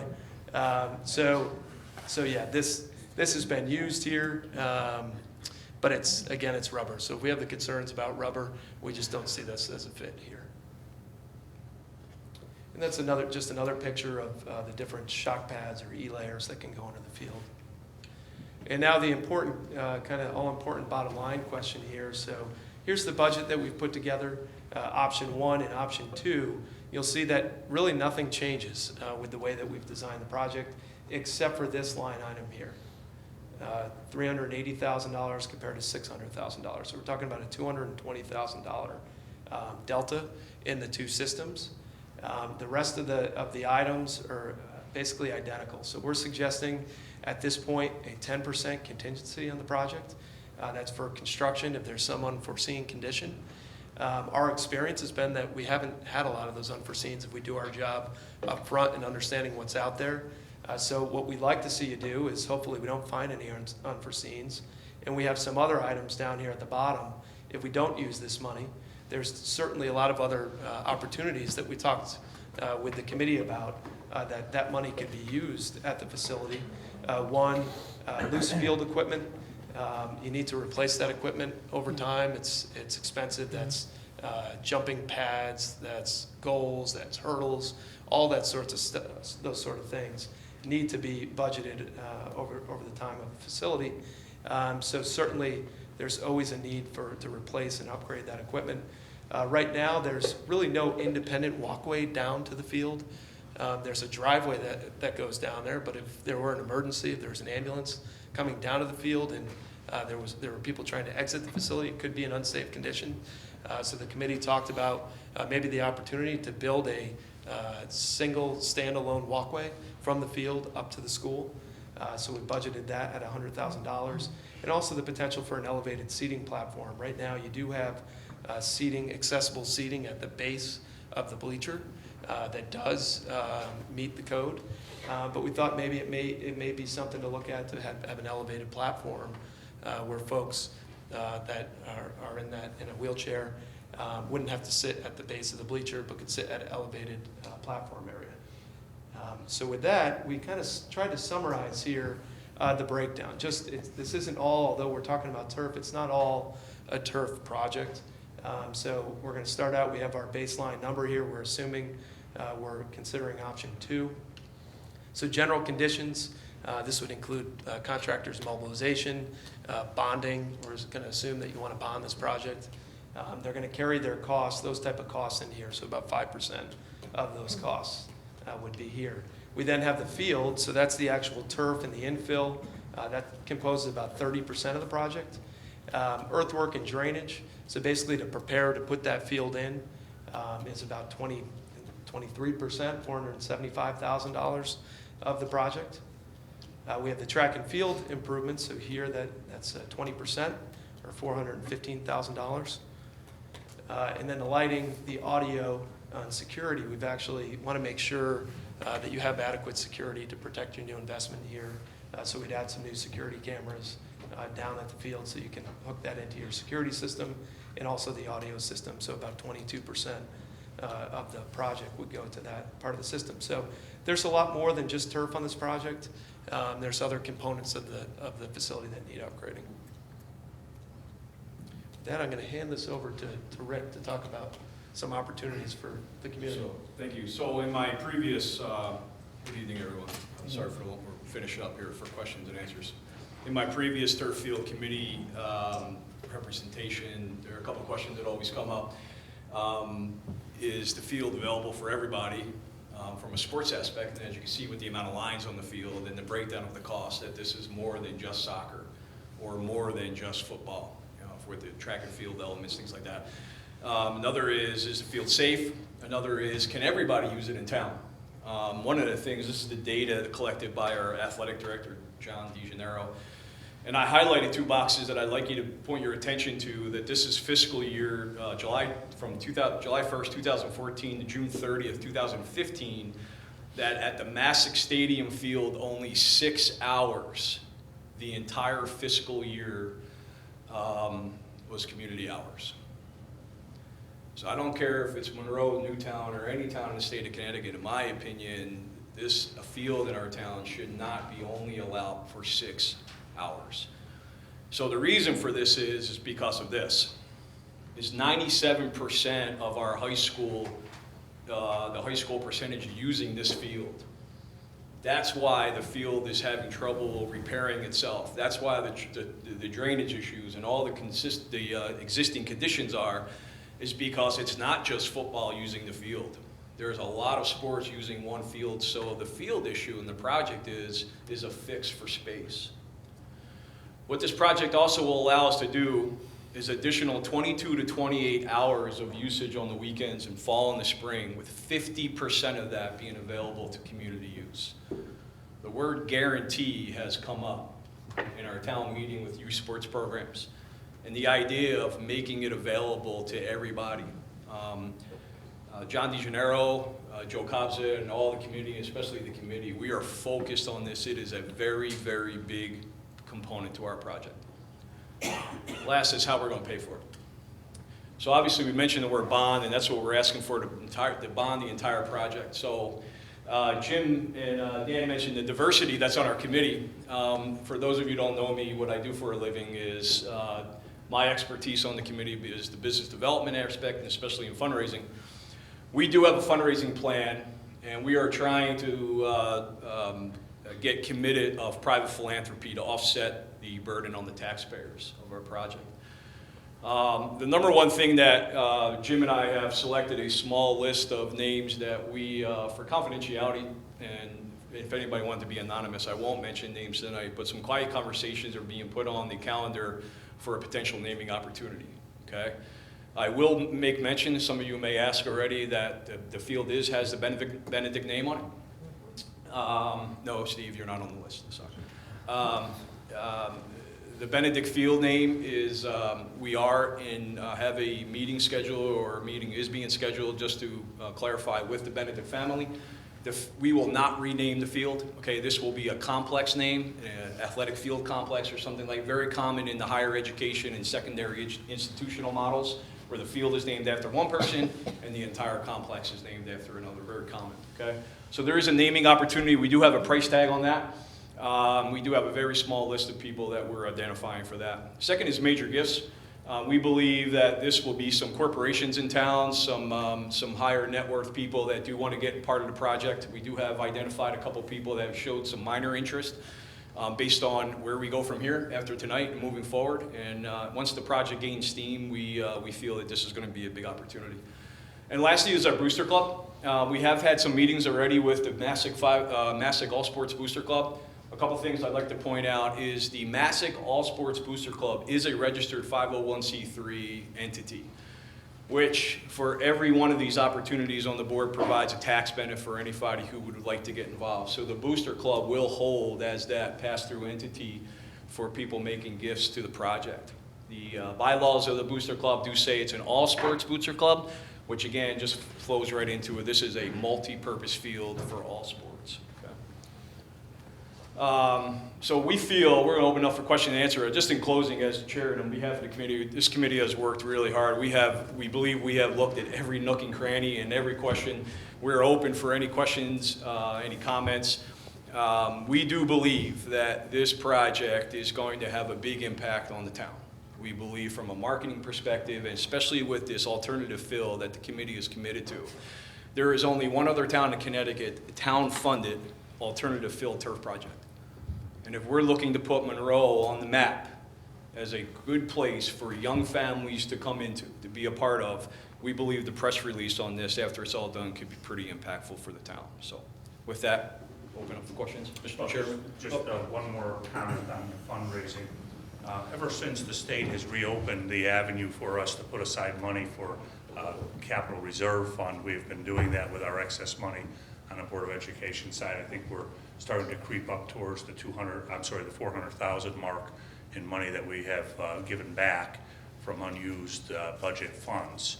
Our recommendation would be to use some, not all, some of that money to offset some of the costs here. Also, we have an opportunity in the Honeywell project that we did a couple of years ago. We are committed to paying off a loan to CLMP, which is now Eversource, right? Correct. Okay. That we will retire that debt in 2017, I believe, to the tune of about $100,000 a year. So if we can pull together some of this, local financing, some of our capital improvement financing, some of our financing from the Board of Education in terms of keeping that debt on our books and carrying it forward to offset some of the costs here, I think we've gone a long way in offsetting the cost of the bond for a $2.2 or $2.3 million project. So with that, we'll open it up to any questions that you have. All right, thank you very much. Discussion, questions? All right, I'll start. So question, looking at the visual, I want to thank you all first before we, it was an excellent, very thorough presentation, so thank you for that. The field itself, a couple questions about that. Why is there an M in the middle, not the logo? Yeah, I must say that we actually had multiple options that we looked at. At this point, I would probably say that that's completely open for discussion. We chose the M purely as a, I guess, not sure exactly why we chose it. placeholder. It was a placeholder, but yeah. So let me, number one, a placeholder. It's just a design. Number two, in the event that the Massive logo ever did change or any enhancements to it, we also believe that the M stand for Monroe, not only Massive. And we understand that if the availability to the youth sports programs being able to utilize the field would also open for a more diverse field versus just having the Panther head in the middle. So it allowed us some flexibility, allowed us some universal use, but to begin also, it's just a design, it's a placeholder until we get to whether the end zones are black or green or whatever it may be, it's a placeholder design. Okay. That sounded like two answers. That was pretty good. That was a pretty good answer. Coming from a lawyer, that was a really good answer. Well, all right. My opinion on it should be the Panther head. It's a field that massive. It's for someone who played on that field and someone who has children in the community, and you, as a child, you always want to aspire to play on your high school's field. I think it's very confusing to the community as a whole to have an M on there. So if I have 2 cents, maybe 1 cent, I don't know, I would suggest putting the Panther head on there, and when and if it changes, I'm not sure why it would, we could change it. But anyway, moving on. Rick, you answered my question, part of my question about where the other organic substance was used. You mentioned one other publicly funded field, which field is that, and then what privately funded field is it? Sure. I'll let Dan answer. Yeah. That's the design of that project. Yeah, we actually just finished, construction just finished on South Windsor's high school field. They used the coated sand product, EnviroFill was the name of the product. On that site, there are a number of private schools in the area, so Brunswick School, kind of down this area, use that organic product. We've done another project at Greens Farms Academy in Westport that used the TPE product. Everybody's, had Greens Farm actually switched over to a coated cork infill product in the last 14 months or so. So there are other facilities in the area, but I think South Windsor is one of the only public institutions thus far that have used an alternative. But that's a different alternative than we're proposing. That's, right now, I would say that we have not selected the exact alternative material. Okay. For, as we go through the process, talk about the pros and cons. What we'd really like the committee to be able to do, kind of like Rick had the opportunity to do this week, he went to Greens Farms, to actually walk on their field. We'd like to get a group of people to go and actually visit these sites, see what they like, because they're all a little bit different, to educate you completely on all of your options and what the pros and cons on each one of those options are before we actually make a decision. We haven't had the time to do that yet. I think the group was leaning towards the organic product that's at Brunswick. It does come with a little bit more maintenance, and it has to be watered some because it can actually dry up in the humid air and blow away. And it actually decomposes a little bit, so you have to keep it moist. As opposed to these other products, you don't have to do that. So I think we just haven't had the full opportunity to educate everybody at this point. But basically the decision, because we're proposing to use the underlayment under the field, that decision can basically be made when we do our final specifications. And at that point, we need to make the decision unless the group feels it needs to be made sooner. I think it's important to point out that the organic fill in Europe is a big deal. Yep. You take Italy, for instance, and just about all of their fields are with the organic fill because of its playability. Yeah. Okay, so the organic fill actually is coming out very strong. In California, for instance, there are even problems that they're starting to identify with some of the sand infills just because of the silica, the nature of the sand, the component of the sand, and its effect on respiration, et cetera. So, we want to be very careful, but the important point is that the budget that we're presenting will cover any of those alternative sources except the Nike grind, I believe, right? We are not going to recommend Nike grind as a product. Is there a range between the different auxiliary substances? And what is the range? Range in price? Yes. Probably from 50 cents to $1 in difference on a per square foot basis. So where's ours? Are we $1 or are we 50 cents? No, we budgeted conservatively, so you could get any of the alternatives we're talking about. Okay, so if we were the lowest cost alternative, what is that compared to what we've selected? You would save probably $65,000 or something on that order. Okay. Possibly. But we probably got to trade that off with life expectancy. I'm sorry? You probably have to weigh that with the life expectancy of the cork, the LPE, and the coated sand, and plus some of the other organic alternatives. I think your comment is a good comment that is being taken into consideration. Generally speaking, these fields have a life expectancy, we'd say 10 years, they're warranted for 8. That's the surface material. The underlay product is warranted for 25 years with a guarantee on the GMAX question and other parameters of measurement for the life of the product of 25 years.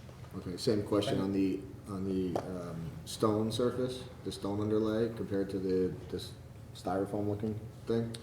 Is there a big difference between that and cost? Included in our budget is about $1 per square foot difference, $1 to $1.25 square foot difference between the conventional rubber infill and the stone as a dynamic stone base. This still will have stone beneath it, but it is not a drainage stone, where in the fields up till recently they were a drainage stone. How many square feet are we talking about? Approximately 80,000, 82,000 square feet. So that's over $100,000. Yeah, exactly. We can do a fundraiser by bringing Nike sneakers in. Grind Marsalis? Right? You may have a pollution problem though. I have just a few more questions. I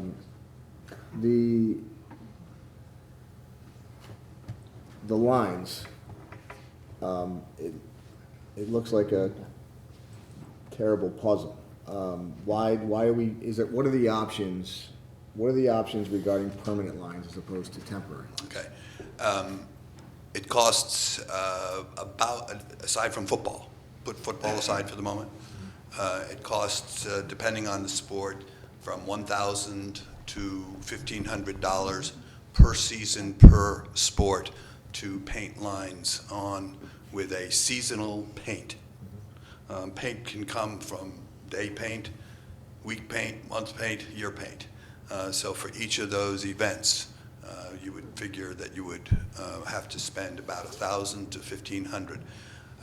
For those schools where we have worked that elect to limit the lines, we certainly would encourage at the very least football, because that is about a $6,000 to $7,000 per season of lining.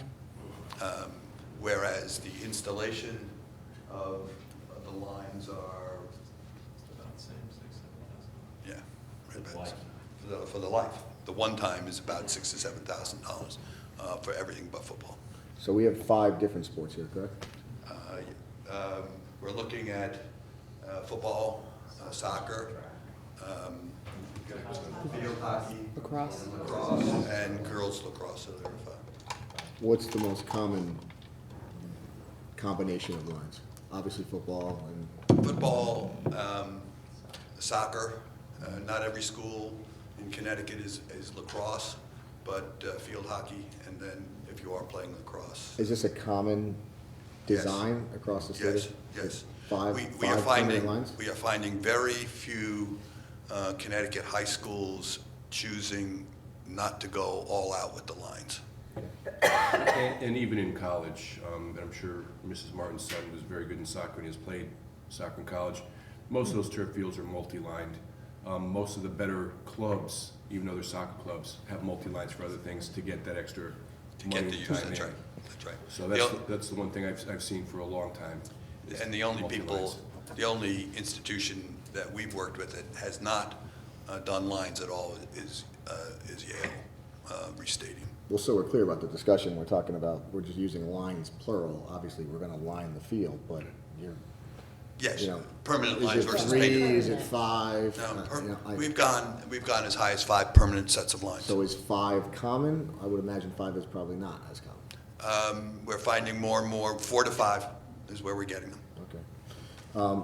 And this may be, so let's talk about, Sorry. let's talk about the scare factor here. So the crumb rubber and the science behind it, and I mean, how true is this science? And I want to say one thing, because I haven't just seen this project. I haven't discussed it really. I do know some of the people on the committee, so I've discussed it in passing, but never gotten into too much detail. I really want to have a fresh look at this. You know, but we of course we hear about this crumb rubber and how terrible it is for you, and of course it leads me to think back when I was playing football on the grass field, they probably used DEET on the field for fertilizer, so, you know, it's a good example. I'm not saying that there's always new science is what I'm trying to say. So how true is the science? And what I want to say is I really appreciate what Mr. Henderson said, because I think that's a great take on this project as a whole that we're missing from a macro standpoint, and that is, you know, it's a really a good opportunity to send a message on behalf of the town of Monroe as to what type of investment in our community we're willing to make. And, you know, I know we're talking about numbers, we do a lot of number crunching up here, and we're talking 60,000, 50,000 on a $2 million project, and maybe this is 200,000, but overall, I think we can't lose sight of the messaging as well. And I think, this hasn't been mentioned, but I think if my numbers are correct, aren't we one of only 2 communities in all of Fairfield County that don't have a turf complex, high school complex? I don't know that precise number, but it's probably pretty close. Is that, In the Southwest Conference, when New Milford finishes their project, they're putting in 2 turf fields. When they're done, it will just be Bethany and us, not Bethany, Bethel and us. And I talked to the superintendent over there the other day, and they're in the process of lining up turf also. So we would be one of all of the Southwest Conference if Bethel fits there. so intangibly, there's something to be said about that, in my opinion, as well, as far as the community. But I do think that's an interesting approach from a town council standpoint, because again, I've been trying to wrap my head around how does this project fit into town council's purview. And I think of 2 things, multi-use, and we hear over and over and over again about what type of town Monroe is for business as a community, you know, and as I mentioned, I'm someone who grew up in this town and I now live here, and I'm proud to say I'm a resident of this town. I think it's a fabulous community, but we hear over and over again on council, you know, from realtors, whether it's true or not, I don't think it's true, but everybody has an angle. You know, I showed houses to 3 families, and they didn't want Monroe for the following reasons. There's too many potholes, there's this, whatever the reason is. I do like that community approach, that overall approach as a community. This is the message we're trying to send. So I think it's important, and I think that's a great approach. But again, back to the science, is it? All right. I've been involved in these types of fields since 1999. The issue of crumb rubber came to the fore in 2007 with a Yale, shouldn't say Yale, environmental EHHI study, which identified a number of potential carcinogenic elements in crumb rubber. And that's all that study really did, identify them, which was very helpful for us, for people going forward. Our firm took, at our own expense, an initial study of some fields to see how accurate that was. And the results, the quick conclusion of that led us to believe that that in the real environment, the daily environment, that those elements are not present in a quantity that would be harmful. Now, rather than take our word, Connecticut The legislature commissioned a study done by DPH, consortium of DPH and Department of Public Health, Department of Environmental Protection, Yukon Health, and that was peer-reviewed by Connecticut Academy of Science and Engineering, which is totally different from any department in the state. And their conclusion was is that there is little, if any, identifiable risk. There have been other studies that have continued beyond that. New York, DEC, Department of Environmental Conservation, and their sister organization in California all came up with it. And those are just three. There are numerous other studies. The difference, and when we did Greens Farm Academy a number of years ago, their trustees decided that they, just like your committee here is recommending and the Board of Education recommending, they didn't want to take any risk. They wanted to eliminate the risk, and they chose to find an alternative, and they commissioned us to find an alternative system. And that's commendable, in my judgment. It's taking one element out of the equation, regardless of what I believe or you might believe. You're taking a different approach. The other approach, and this is off the chemical side, that your committee should be commended for, is their choice of going to the Brock or a pad. This is something new. When heretofore, that was only, in this part of the country, that was only used for bad soil conditions, where you don't have an abundance of quality stone. We have an abundance of that. And it was used in Greens Farm because of the TPE doesn't have that cushioning effect. Your committee took it one step further and said, we acknowledge the issue of potential concussion, and to reduce that, we're going to go with that regardless. And I think that's being a leader. That's really a leader in my judgment. And we have not seen that. We've seen people, South Windsor did it because they had to, because of the nature of their infill. They wouldn't have done it otherwise. So I think you want to be a leader. That's being a leader. My colleague Kevin Fuselier is working on it, just came back from a conference on sports injuries. And what you folks are proposing here to me is above and beyond.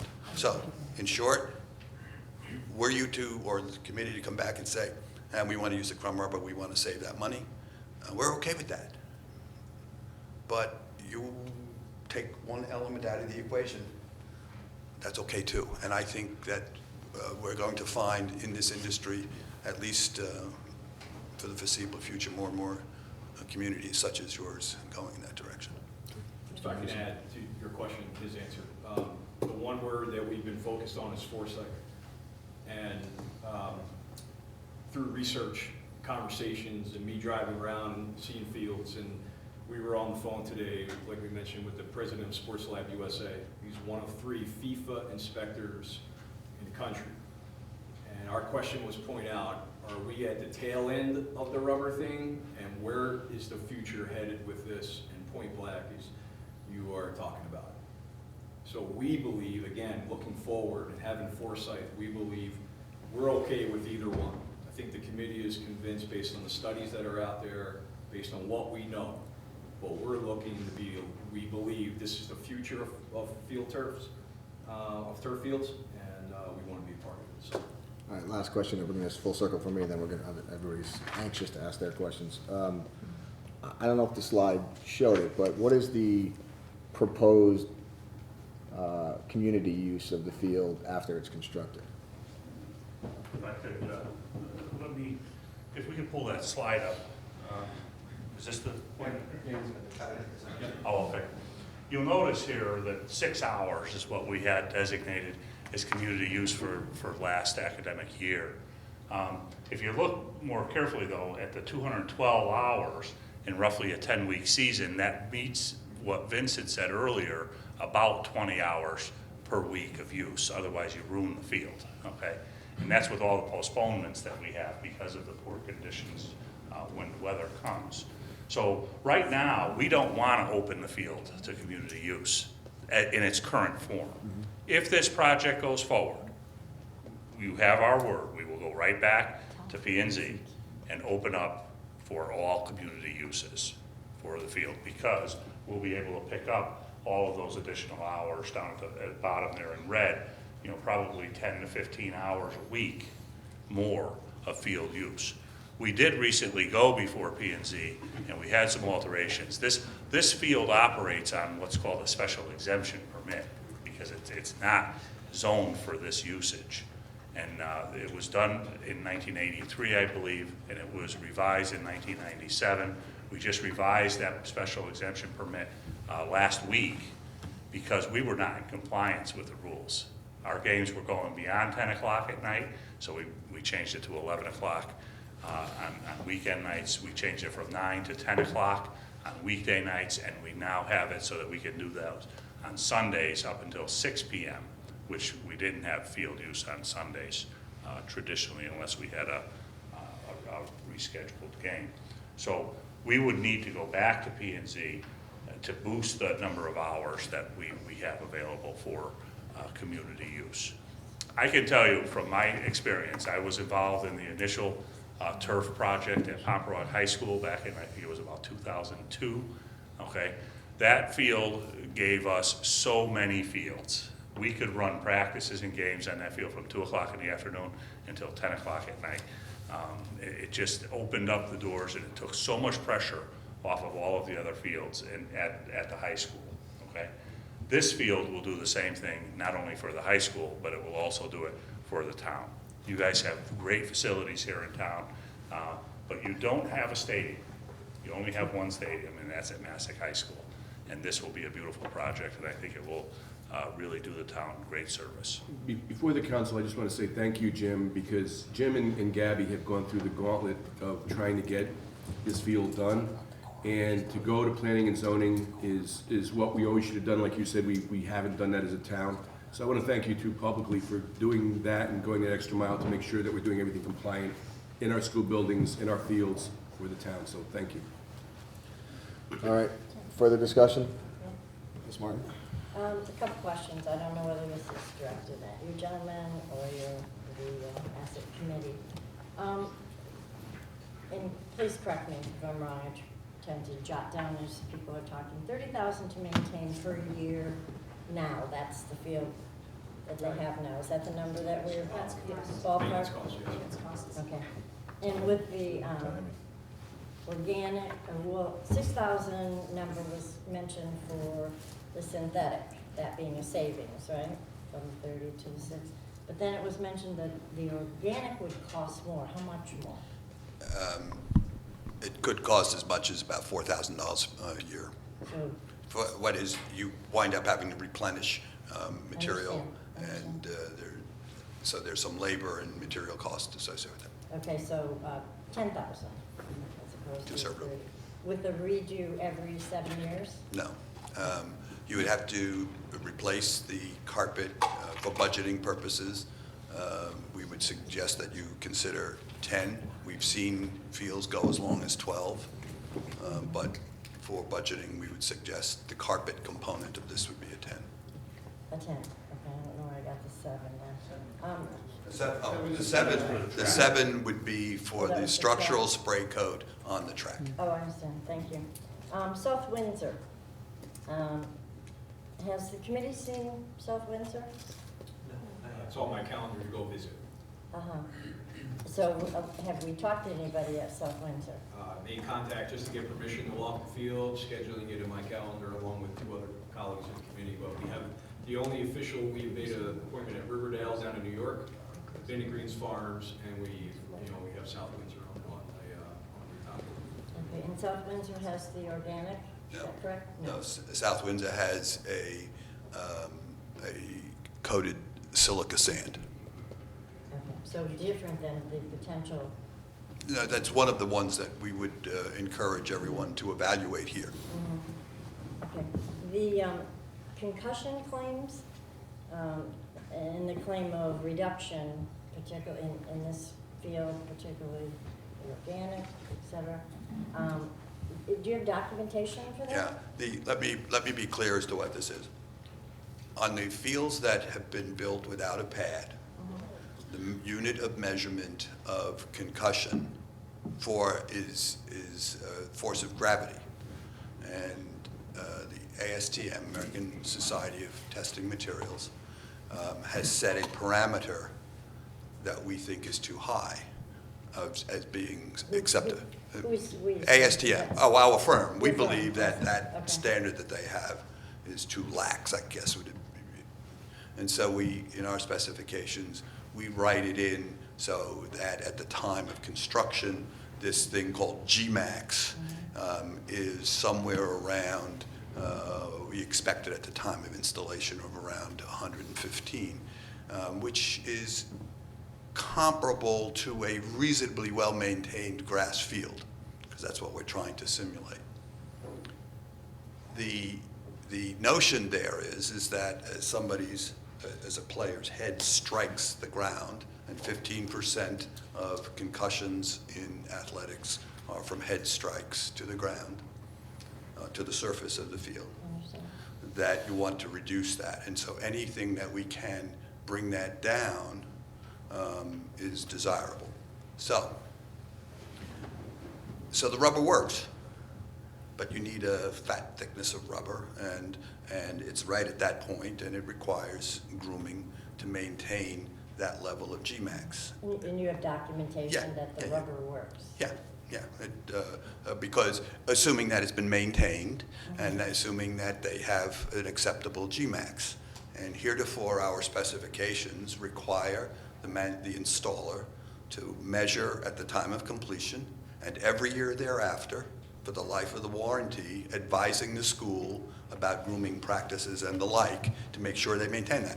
Now, the installation of that board, which has its own 25-year warranty, or that particular product does,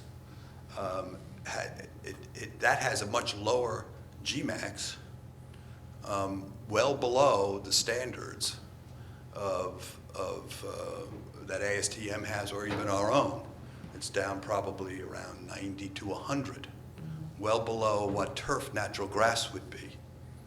And that is warranted by the manufacturer for the life of that product, which is 25 years. So, and what's different is, if we wanted to do a rubber field or a sand rubber field to get that GMAX, the players would hate it because they couldn't run on it. It would be running on beach sand. This allows better GMAX and firmer, but more resilient. And I'm looking at it, I think, is probably an athlete who knows what muscle fatigue is.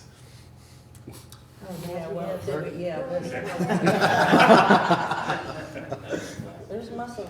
Don't embarrass me, just look at it. I have another question about the heat generated.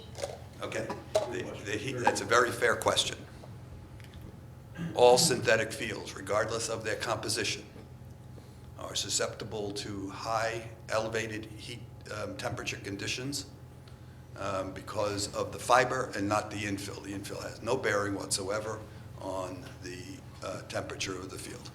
So on a day where there is 90-degree ambient temperature, you can expect the surface of the field to be about 140, which is similar to your tennis court or any other surface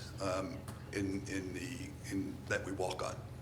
There are guidelines published by CIAC, and just common sense. When the temperature gets up so high, regardless of whether it's natural grass or synthetic turf, there are guidelines for not using the fields, regardless of whether it's natural grass or synthetic. So what happens is, if you had a very hot day and a cloud comes over, that temperature drops down. The moment the cloud passes, it goes up. But in this northern environment that we have, aside from some days in August and early September, that should not be a serious issue, particularly if the guidelines of CIAC are followed by your athletic program. Ms. Martin, are you through? For the moment. Any other questions? Mr. Kellogg? I don't know if it's so much of a question, it's just maybe a comment that I want, first of all, thank you for the presentation, very well thought out and presented. And I wanted to speak to the turf component issue. And first, I fully understand and respect the comment that Superintendent made relative to the rubber compound and the concern over risk. However, I want to be sure that we look at this from a perspective of risk that's been studied. My concern is that the rubber has a negative connotation. Organic has a very positive connotation, yet organic doesn't always necessarily mean 100% safe either. There are plenty of fully natural products that can be toxic depending on the exposure, right? So I guess I'm not an expert in this in any way, shape, or form. I had some tangential experience relative to the artificial turf fields when they first started coming out. And I remember those that were kind of on the cutting edge and were caught in the middle of this turf crisis, if you will, of concern over the rubber. I understand and appreciate the concept of us wanting to be on the cutting edge of what the next generation is for fields, but I also don't want us to jump to something just because it's the next thing that we perceive as safe because it is natural or organic, if it hasn't been studied. I don't know what exists out there. I don't know.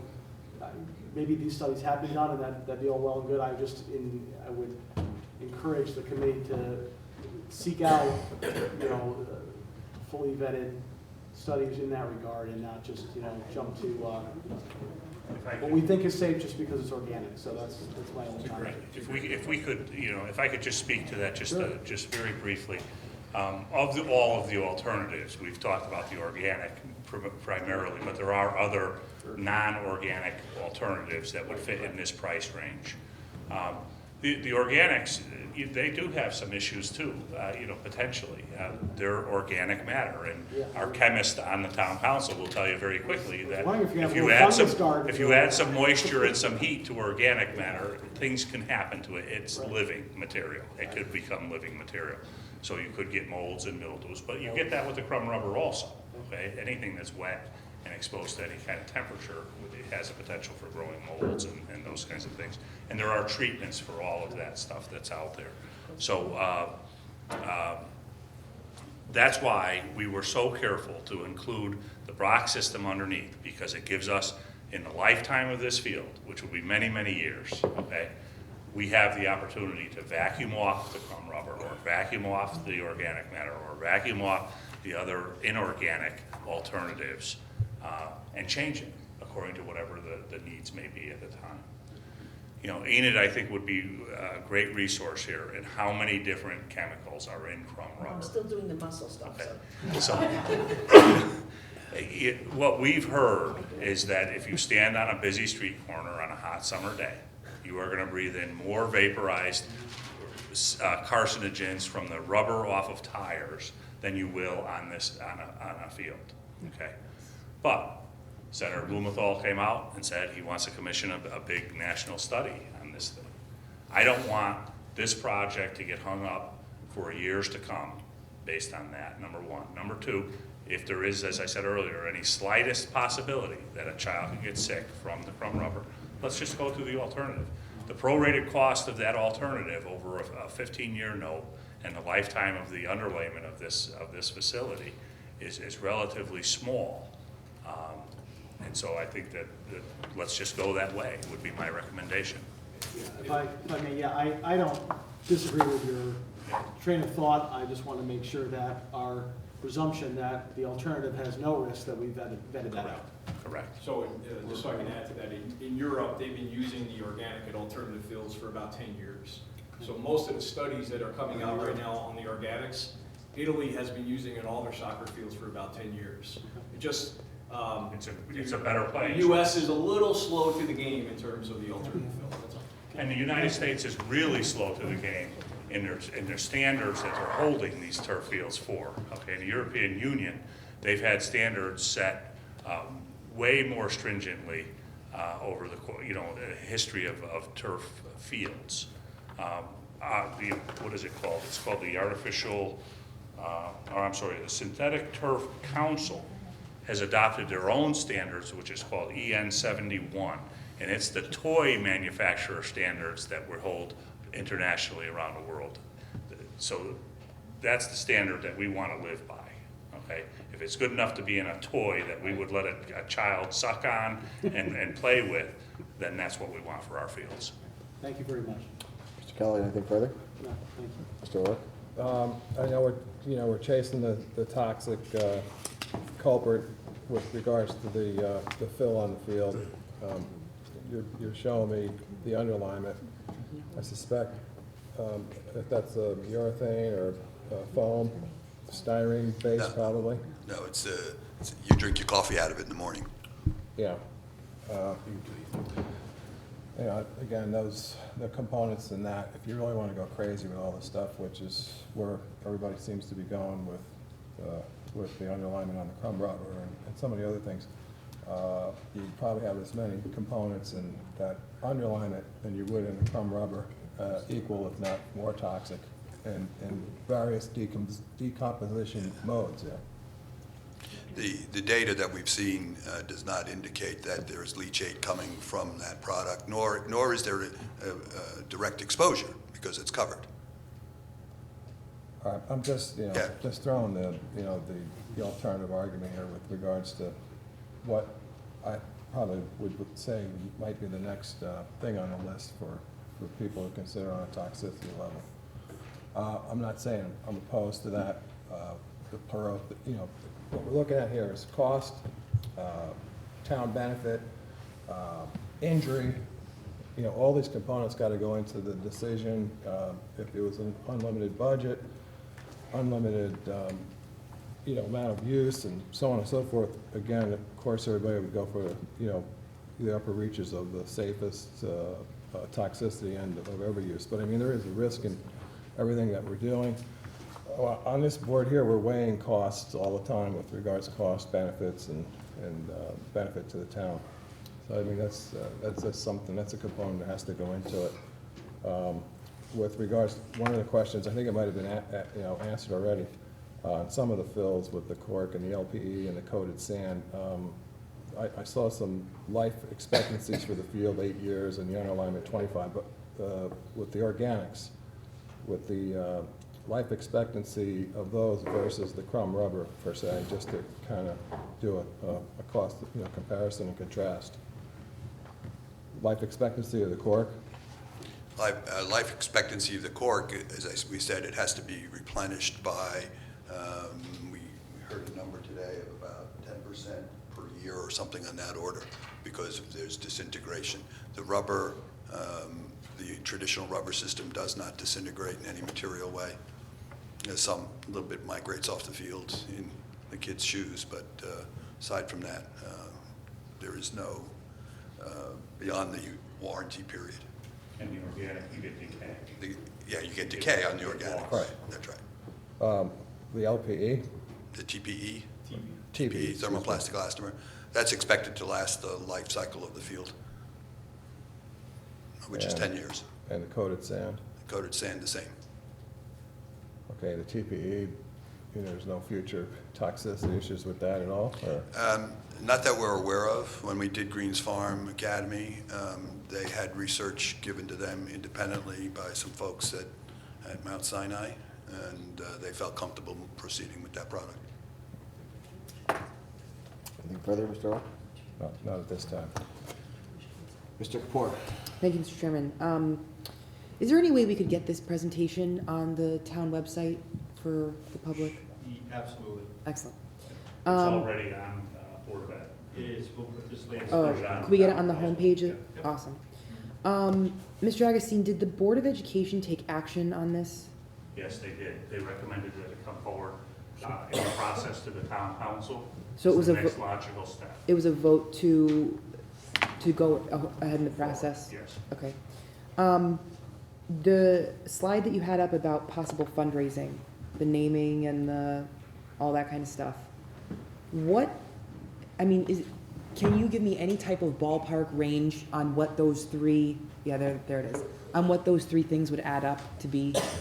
I can tell you this, that we keep it, we put a price tag on the naming opportunity of about $250,000. I believe the whole plan itself, a goal, would range anywhere from 300 to 500. Again, Just, that's a ballpark, we have no idea. we can't, people's financial situation, we hit them at the wrong time, there's something happens, so we can count on one thing, the idea of the Booster Club, it would involve everybody. And the Booster Club fundraising plan, whether it's bricks or something else or whatever it may be, the thing about the naming opportunity, what we have designed is some sort of archway entering into the facility. So we believe between the tax benefit, the marketing opportunity for the individual or company, and obviously their philanthropic interest to help, with the project in town, we believe it's a very, very rough range. Sure. If I could go on record saying. Yeah, of course. I just want to say where I am with this right now. I think the concept is great, the presentation was phenomenal, and the content is awesome. I am really concerned about the funding. We have, and it's Mr. Banowski is still here. I think there was a Board of Finance meeting a couple months ago, 2 or 3 months ago, and we have about, Mr. Banowski, correct me if I'm wrong, about $4.5 million coming off of debt service in the upcoming fiscal budget. Okay, so we have about $4.5 million coming off of bonding. So at that meeting, it was a public meeting, the chairman and other Board of Finance members intimated that they would probably be comfortable with taking at least that much on. It was a very preliminary discussion. If you're looking at, even with $300,000, if you take $150,000 from capital reserve, you're still looking at a bond anywhere between I'm just doing rough math, between $1 3/4 and $2.25 million, if you take the whole thing, right? So that's almost half, it's like 40% of our bonding budget for this upcoming fiscal year. And although it's needed, I think that going forward in these discussions, the bonding and the planning for funding needs to be at the top of the list, because we have so many things coming down the pike. We have the Board of Finance meeting just last week had discussions of multi-million-dollar packages on fire trucks that need to be bonded. We have Chalk Hill, which is a huge question mark coming up in the next 7 months. And on top of that, we have the EMS build. I keep pointing to Mr. Kellogg because he's in charge of all of that. We have the EMS building, which is going to be a multi-million-dollar project, even with the steep grant that came on board. So I love the concept. Thank you so much for the presentation. I feel very educated on all of this information, but I am very concerned with the funding and the bonding and the priorities that the elected boards are going to set going forward. So I just wanted to put that out there. Thank you, Mr. Chairman. Thank you, Mr. Kapoor. Any further discussion? Mr. York? I can't believe I'm agreeing with Councilman Kapoor so early in the, Get so used early to in the it. process here. Any further discussion? Mr. Chairman, if I may. Yeah, Mr. Rooney? I have one, thank you very much for your presentation. It was great, very thorough. I have, we've talked about savings, right? What we'd save on field striping and things of that nature. What about revenue with these fields historically, where people go from grass to, and it may be obvious to somebody, that's not very obvious to me. Is there revenue, is there ways of earning with this field, or? Yeah, there's some potential. It's a relatively minor opportunity for us to do some fundraising on that. My experience at Pomperog is that we charged any outside users. We were kind of in front of the turf movement a bit, and so a lot of members of the Southwest Conference at that time did not have turf fields, and so they would come to us and want to rent our field so that their kids could practice to be competitive. And that's something that we didn't talk at all in the presentation, is that our kids are at a disadvantage in going to state tournaments and things, because everything like that is now played on turf. But we used to rent the facility. At that time, we were charging about $250 for a couple of hours of use, and if they used the lights, it was another $250 to do it. So it was a relatively minor amount of money that you would charge to use the field, but I think over the course of a year, you probably generated in the order of $5,000 to $7,000 in extra revenues. But beyond that, I mean, I don't foresee charging any of the town or the local youth programs any money other than maybe a service charge for the lighting to cover those costs. Thank you. Along those lines, Mr. Agassi, maybe Mr. DeGenero can better answer this question, but I've heard, I don't know how it works anymore, but I've heard that we cannot host any of the championship events at our field for certain sports because of our field surface. Is that correct? Yeah, outside of the quarterfinals where we would host, say, girls soccer, boys soccer quarterfinal game.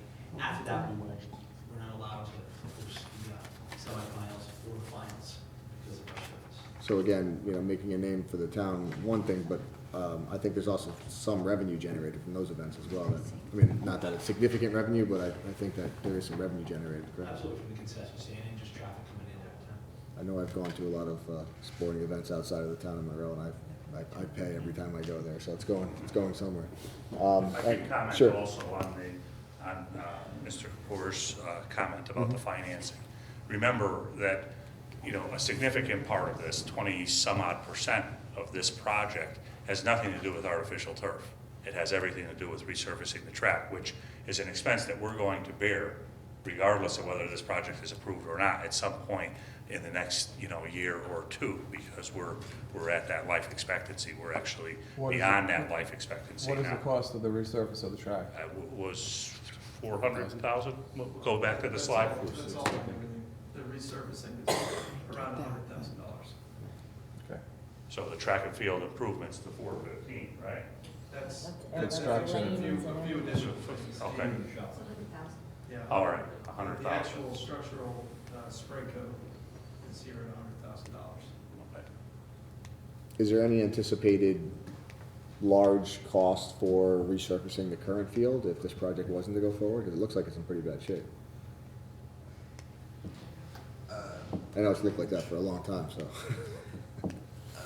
To reconstruct that, the field with natural grass, Yes.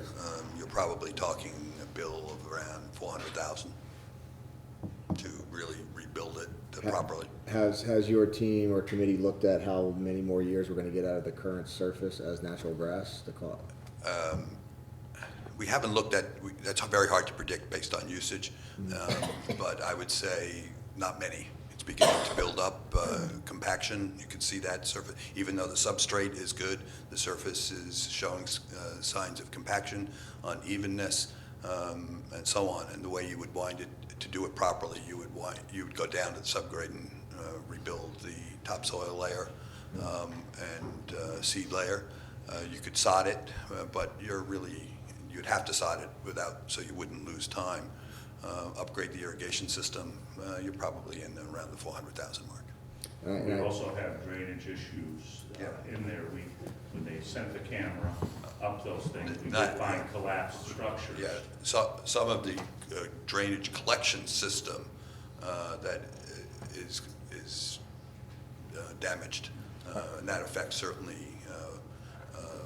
any of the water coming from off-site from the field or from the existing track gets into that system and causing some problem. So based on the beginning of your presentation where you did the analysis of the field, I thought I was hearing that it came back for the most part. The subsurface condition of your field below the actual playing surface is pretty well drained, but there is some impedance by virtue of some of the compaction, and it's holding water in the upper layers. So without having to disturb the subsurface of the current field because of the condition it's in being good, 400,000 just to resod a field? It's not just resodding. You would regrade. You would get some uniform. That 400 grand is without bothering any of the substrate that you mentioned was in relatively good shape. Aside from fixing some of those drainage pipes. And in addition, I mean, one of the things that they found when they did the test pits was that you have about a foot of topsoil on that field, which is excessive. So to do it properly, you would probably move that amount of topsoil off, add more gravel layer, and then put less topsoil back to it, if I remember the conversation. You're absolutely right, and also one of the things is that the high organic content, which for a homeowner would be great to have a nice thick topsoil. When it comes to athletic fields, you want a greater sand content to promote speed for the athlete as well as internal drainage. And so too much organic is great for your garden, but not so much for playing fields. If you asked us to do that, we'd go to a introduction of a sand, not a full sand-based field, but a sand constructed field. If I could add real quickly regarding doing a new grass field versus artificial turf field. We're not doing a turf field to make it look pretty. We have a turf project because we have a space issue at the high school. We have a usage problem. By going back to grass, it puts a Band-Aid on the issue for a very short amount of time. We're right back in the same position we are right now. So again, the turf project is for a space and usage issue. Well, I think some of the turf questions are exactly from that point of view, a Band-Aid, to allow a little bit more time to maybe address some of the other financial issues that are facing the town, as have been brought up in the last few moments. Yeah, I just to be clear, I wasn't suggesting whether we replace the surface with grass, new grass, or turf. We've been looking at, what Mr. Kapoor and Mr. O'Rourke said is something that we've been facing on council for a number of years. There's constantly projects in the town that require, we could rattle off a bunch of them that would be of most concern. We talked about fire trucks, EMS facilities. There's many other projects that are always before us on a constant basis. But one of the, Chalk Hill, another one, and one of the things that we're looking at is, it's a common theme that comes up is what are the quote-unquote Band-Aid costs? What are the maintenance costs over the next 2 or 3 years? If we choose not to do this project now, how much is it gonna cost us if we do it in a year from now, or 2 years from now, or 3 years from now? And that's, to be honest, and you really need some good data to start looking at. I know finance does a really good job looking at those figures, but it's something that we would need as part of an entire package. It's not something that can be disregarded. You know, we may need fire trucks this year and EMS this year, but if we continue to wait, this may be, we may have you individuals coming to us in 2 years from now saying that the surface is completely unplayable. What do we do? What do we do now? So I'm not saying that's going to happen, but I just want to make sure that we understand that. Any further discussion? It's all about options. Correct. None? Okay. So I want to thank you. Thank you for the presentation. We appreciate it. And we're going to move on. Thank you. Thank you.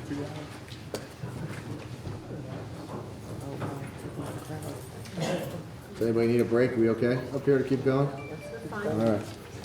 This is like the old days. This is a rude awakening to council for Mr. Rooney and Mr. Kapoor. All right. Moving on to the unfinished business. We're going to go back to the ordinances. Item A on your unfinished business is Town of Monroe, Section 401A, money purchase pension plan. Ms. Lopellis? Mr. Chairman? Yes. I believe you added the minutes approval to the unfinished? I did, but we're still on A under the unfinished. So Oh, you added, I'm sorry, I apologize. I did.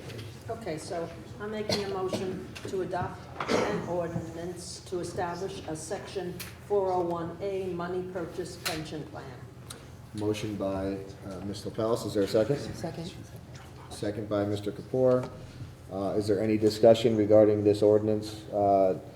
As everybody is aware, except for Mr. Rooney and Mr. Kapoor were both present in the audience when we discussed this at our last meeting, but this ordinance remained unchanged. There was essentially no comment from the public this evening at the public hearing.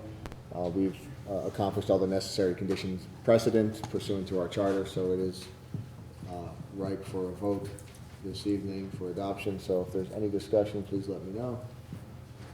All right, seeing none, all those in favor and against, motion carries 8-0. Moving on to item B, the OPEB trust. Mr. Pellis? I make a motion to adopt an ordinance to establish an other post-employment benefit trust. Motion by Ms. Lopellis. Is there a second? Second.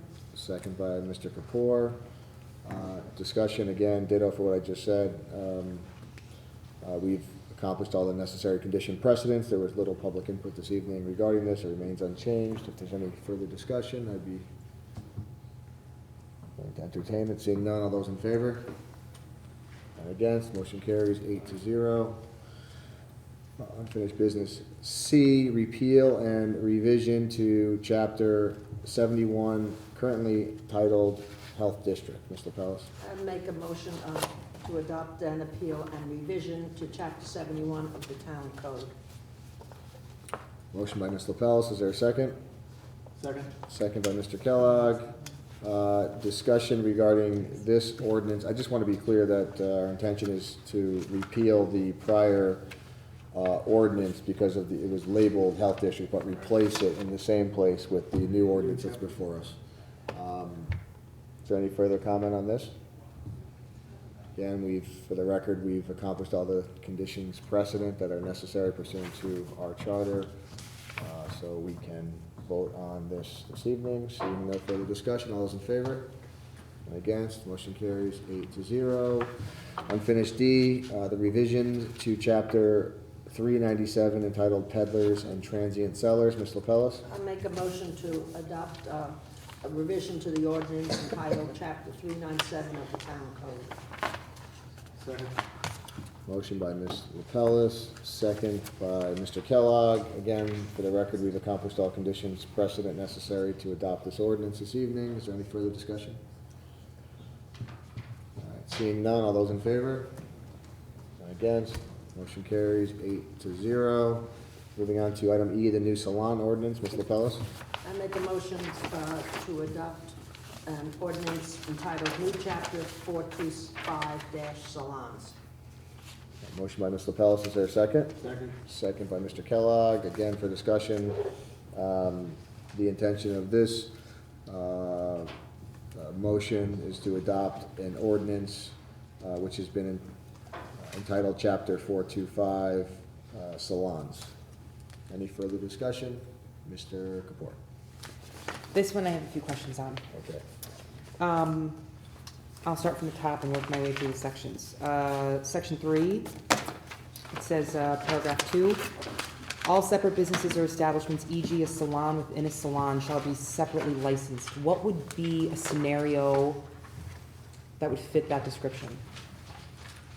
Can you state where you are again, Yeah, please? The bottom of page 2, the last sentence of page 2. Okay. Not only what would be a situation that would fit that instance, but how would the licensure about both enterprises be handled?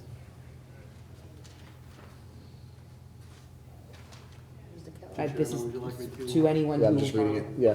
Mr. Kellogg? So, it's my understanding, it's not uncommon in this industry for a business owner to essentially, I don't know what the proper term would be, sublease, in other words, allow a wholly separate business to operate within their facility.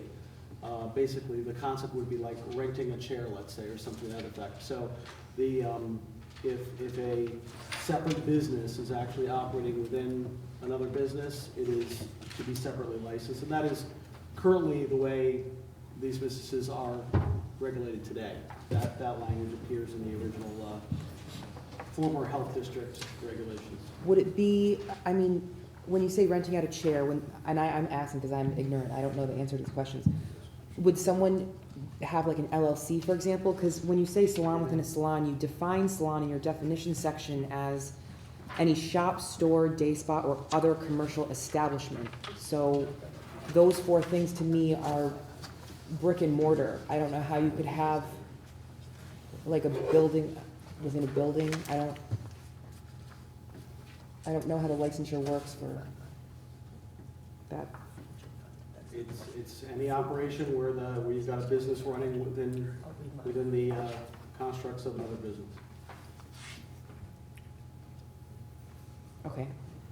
I'll move on to the next page. Yeah, I would, just for the record, I would say other commercial establishment is broad enough to cover that. To cover your scenario at least. Okay. Top of page 3, the third full paragraph. It says, all salon licenses shall expire on December 31 of each year unless otherwise indicated and may be renewed for another year upon application and payment of an annual fee.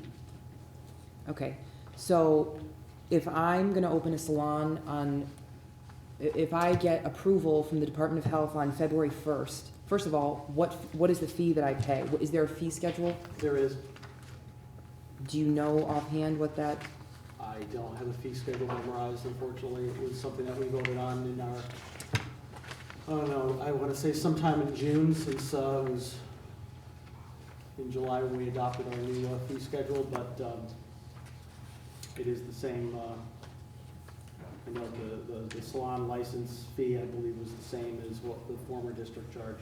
okay. The same fee schedule essentially that was adopted. If a salon gets approved on, let's say, February 1st, for example, and they pay the fee, let's call it X, whatever X is, and then Enid opens up a salon on October 1st, does she pay the same thing? Does she pay the same dollar amount? Because my concern is this December 31st. I don't know why it doesn't say something to the effect of all salon licenses shall expire after 1 year of the date of commencement. Is there a prorated fee, or how does that work? I'm not familiar with there's proration of the fees. I tell you that all of the establishments that are licensed by health all have a common renewal date. You'll see the same thing with regards to food service, with regards to pool operators, and it's my understanding it's primarily to ensure that the workload can be properly scheduled and inspections scheduled, et cetera, et cetera. So this is, I understand your thought point, but it's none of these establishments have ever had rolling periods. They've all had a common renewal period. But Okay. that's certainly, I mean, your point is taken in terms of should we evaluate proration of licensure in the upcoming fiscal year when we look at our fee schedule. I think that's something I'll ask the Board of Health to evaluate. I don't think it's ever been looked at. But And it's a good my only point. real concern about that too is that I don't know what that fee is. So if it's an annual fee of $100, maybe that might not make a huge difference to an LLC or a small business owner, but $1,000? And then if you only have to pay 3 months Right. versus 8 months? So just wanted to make This that clear. council voted on the fee schedule, so it's part of our minutes. You can find it on your laptop if you'd like. I think it's in the June Oh, minutes. I did not know that. Yes. Okay. Page 7, section 15.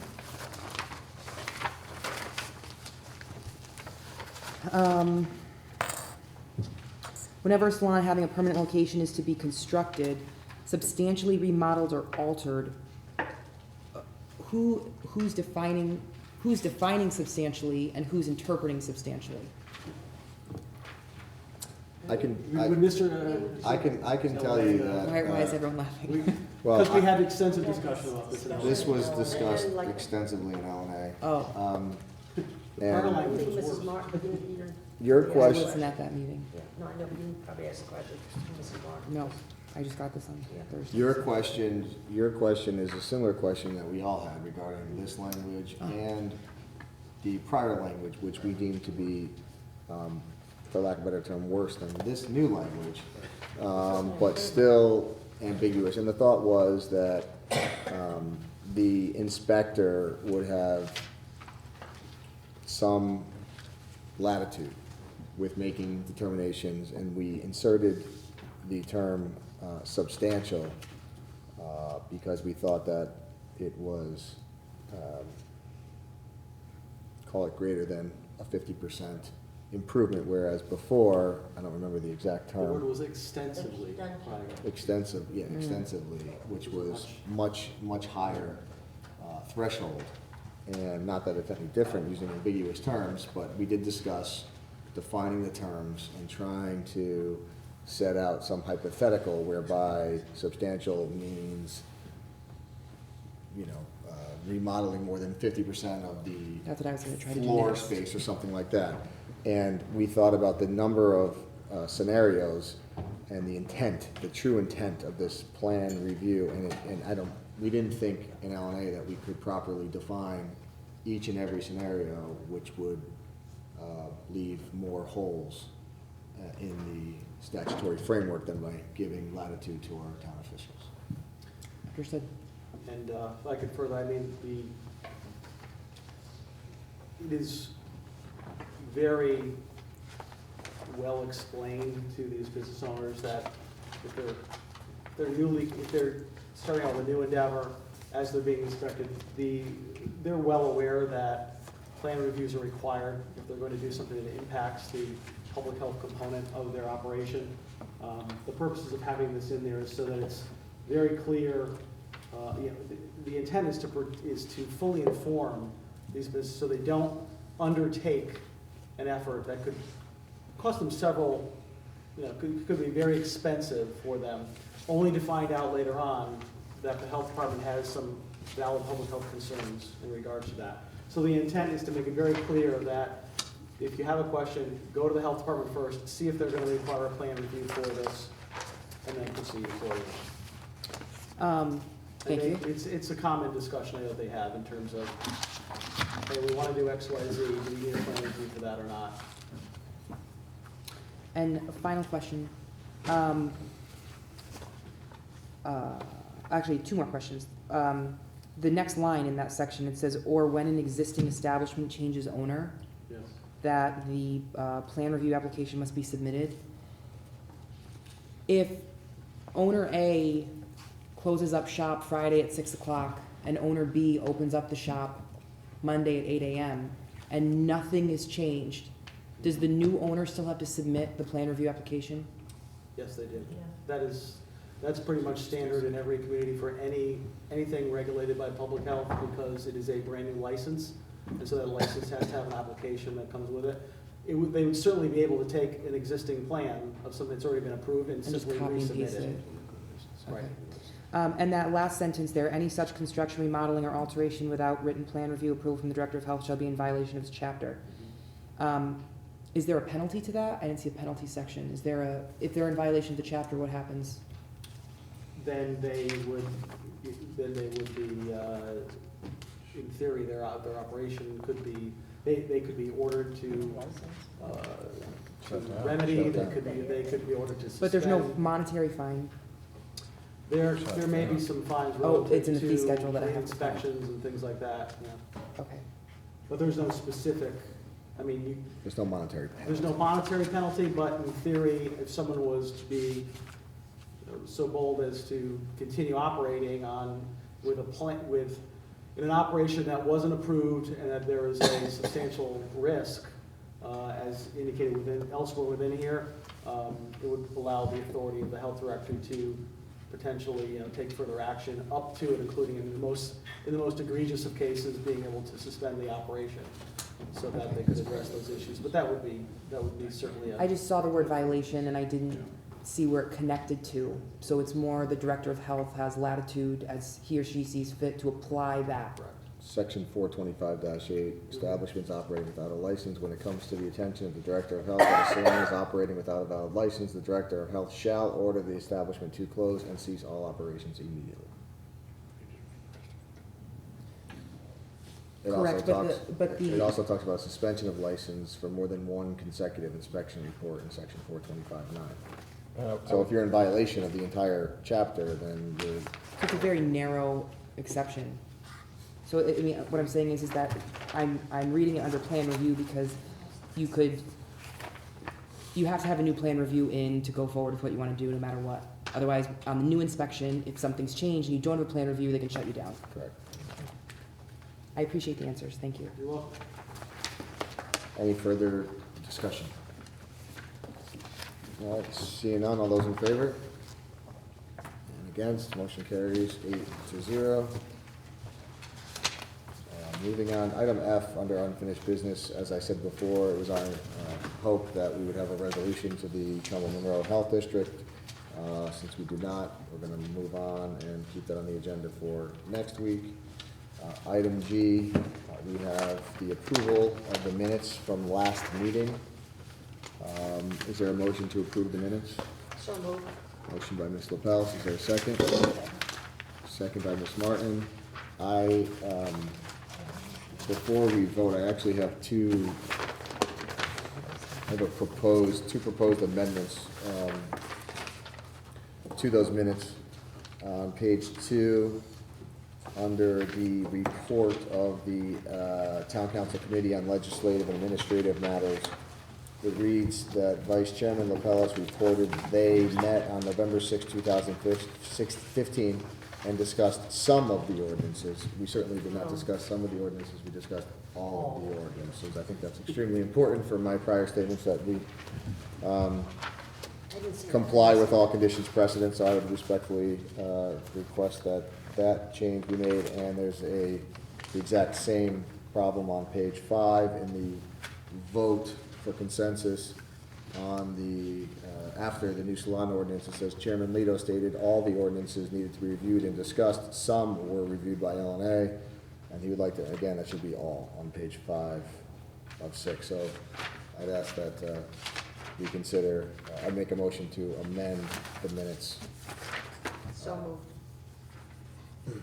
Motion, let's do this properly. I ask you to withdraw your motion and move to approve the minutes with those two amendments. I'll withdraw my motion and move to approve it with the amendments. Motion by Ms. LaPella, second by Ms. Martin. Is there any further discussion? I was presumptuous in thinking I was the only one that made changes to the minutes, but hopefully that's true. All right, seeing none, all those in favor?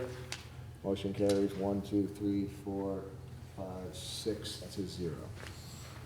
And we have 2 abstentions by Mr. Kapoor and Mr. Rooney, who cannot vote in the minutes since they were not party to that meeting on November 9, 2015.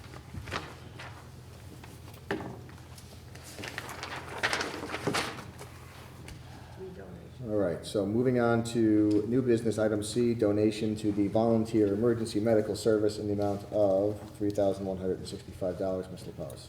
I'll make a motion to accept a donation for the Monroe Volunteer EMS from the Mellon Foundation in the amount of $3,165. Second. Motion by Ms. LaPellis, second by Mr. Kapoor. Any discussion? I would just like to say, in that same piece of paper, there was a $100 donation, but we'll discuss next time around what, because I'm gonna ask you to bring up a lower amount than your 2,500 or whatever you said to put on the agenda to give thank yous. But we'll do that the next meeting. I just Okay. want to, anybody reads this might wonder why I didn't mention the $100 from the Fawn Hollow Parent Teacher Association. Okay, any further discussion? All right, seeing none, all those in favor?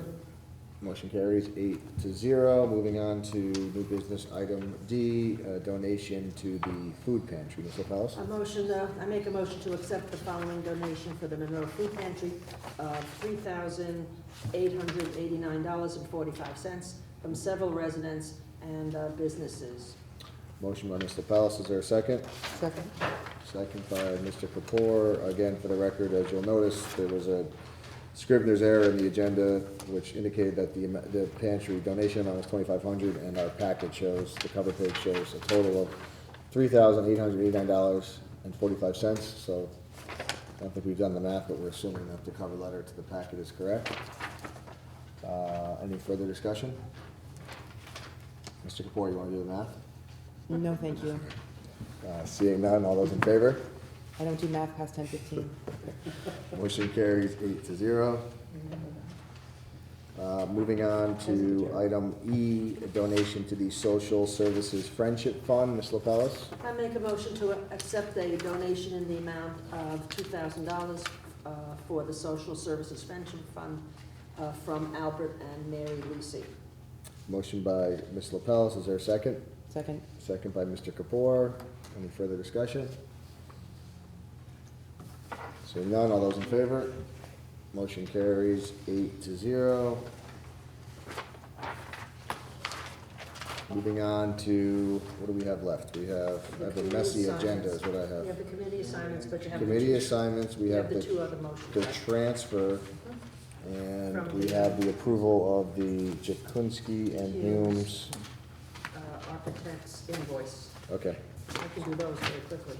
okay, so let's move on to G, just let's get the paper out of the way. The transfer, Ms. LaPellis? I make a motion to transfer the Trumbull Monroe Health District, better known as TMHD, surplus of $42,645.50 for the financial year 2015, I guess it's fiscal year, to a reserve account in the general fund to provide for termination expenditures related to the health district.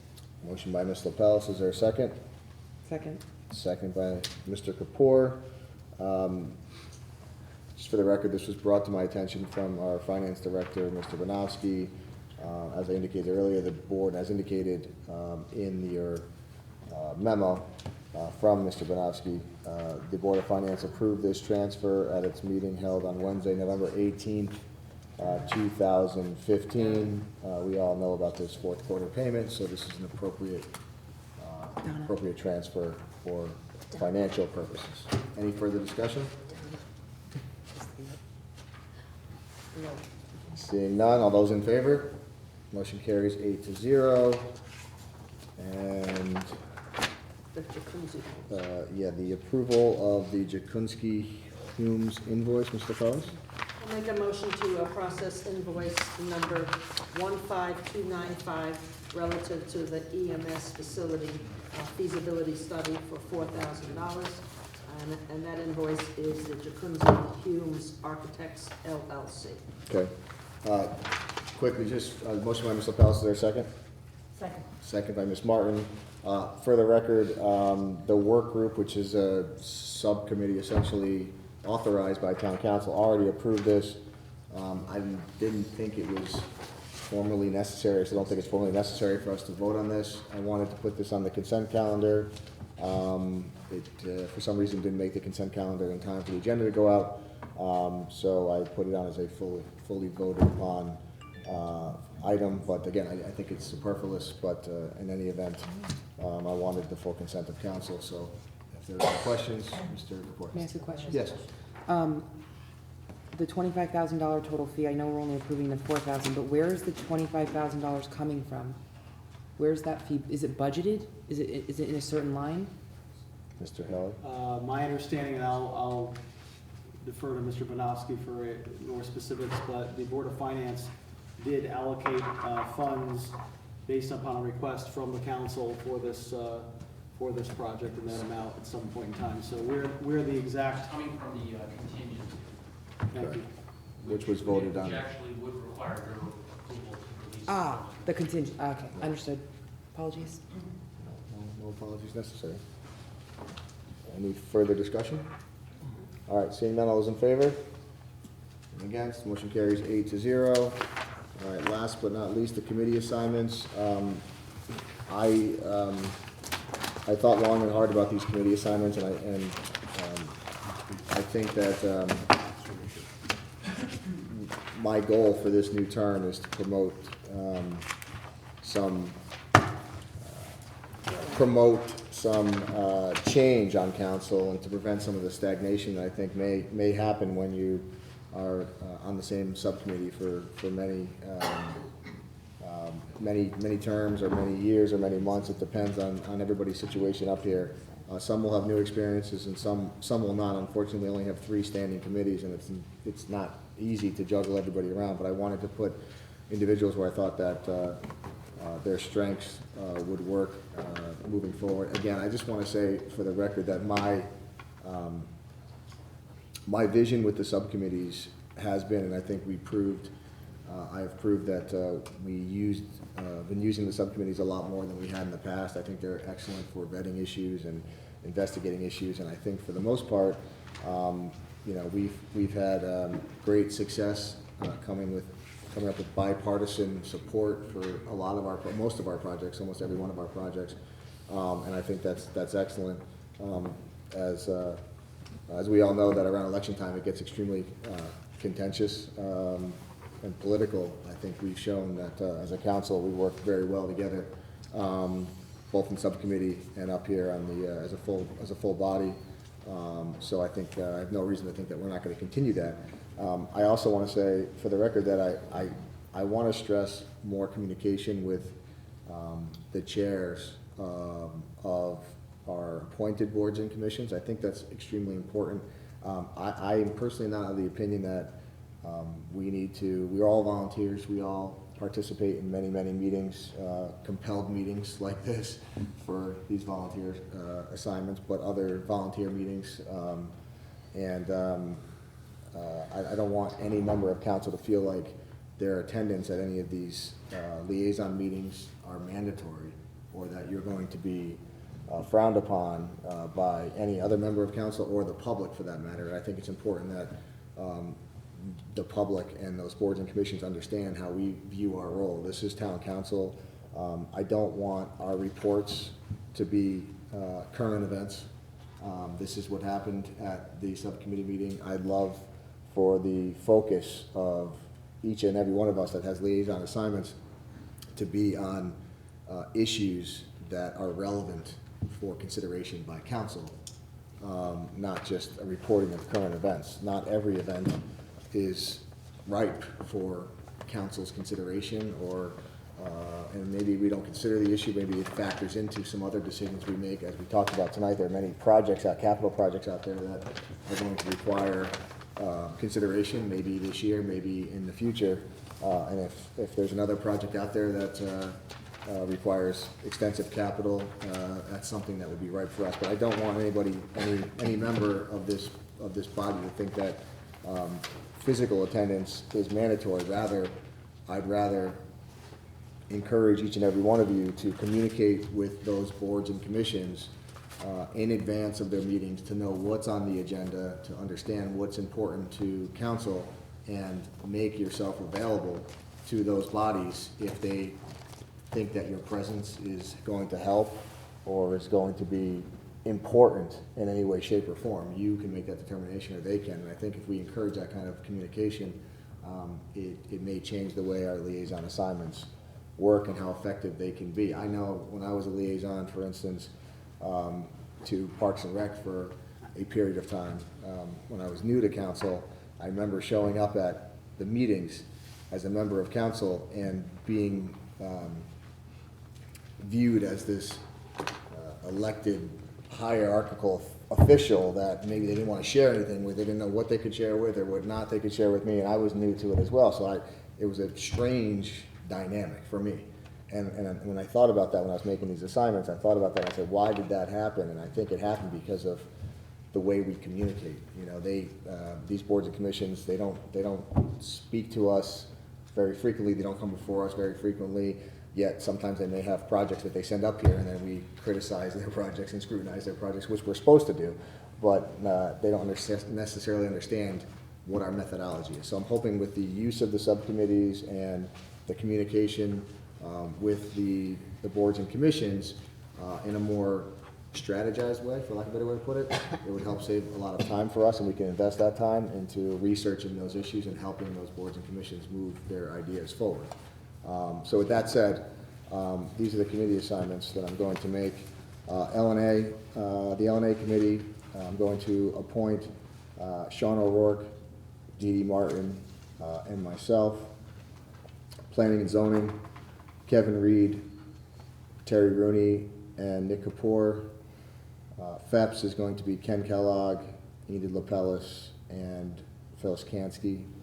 The strategic planning committee is going to be Ken Kellogg, Dee Dee Martin, and Kevin Reed. EMS facility work group will remain unchanged, and the liaison from council will be Mr. Kellogg. And with that, do we have a motion to adjourn? Second petition. Oh, I'm sorry. Thank you. Thank you very much for that. Second public participation. Are any members of the public wish to participate in second public participation? All right, seeing none, I'll close second public participation. Motion to adjourn. Second. Motion by Mr. Bellis, second by Mr. O'Rourke. All those in favor? Motion carries 8-0. Thank you, everybody, for your patience this evening. That was a long agenda. That reminds me of the old days. Hey, everybody, happy Thanksgiving. Thank you, happy Thanksgiving.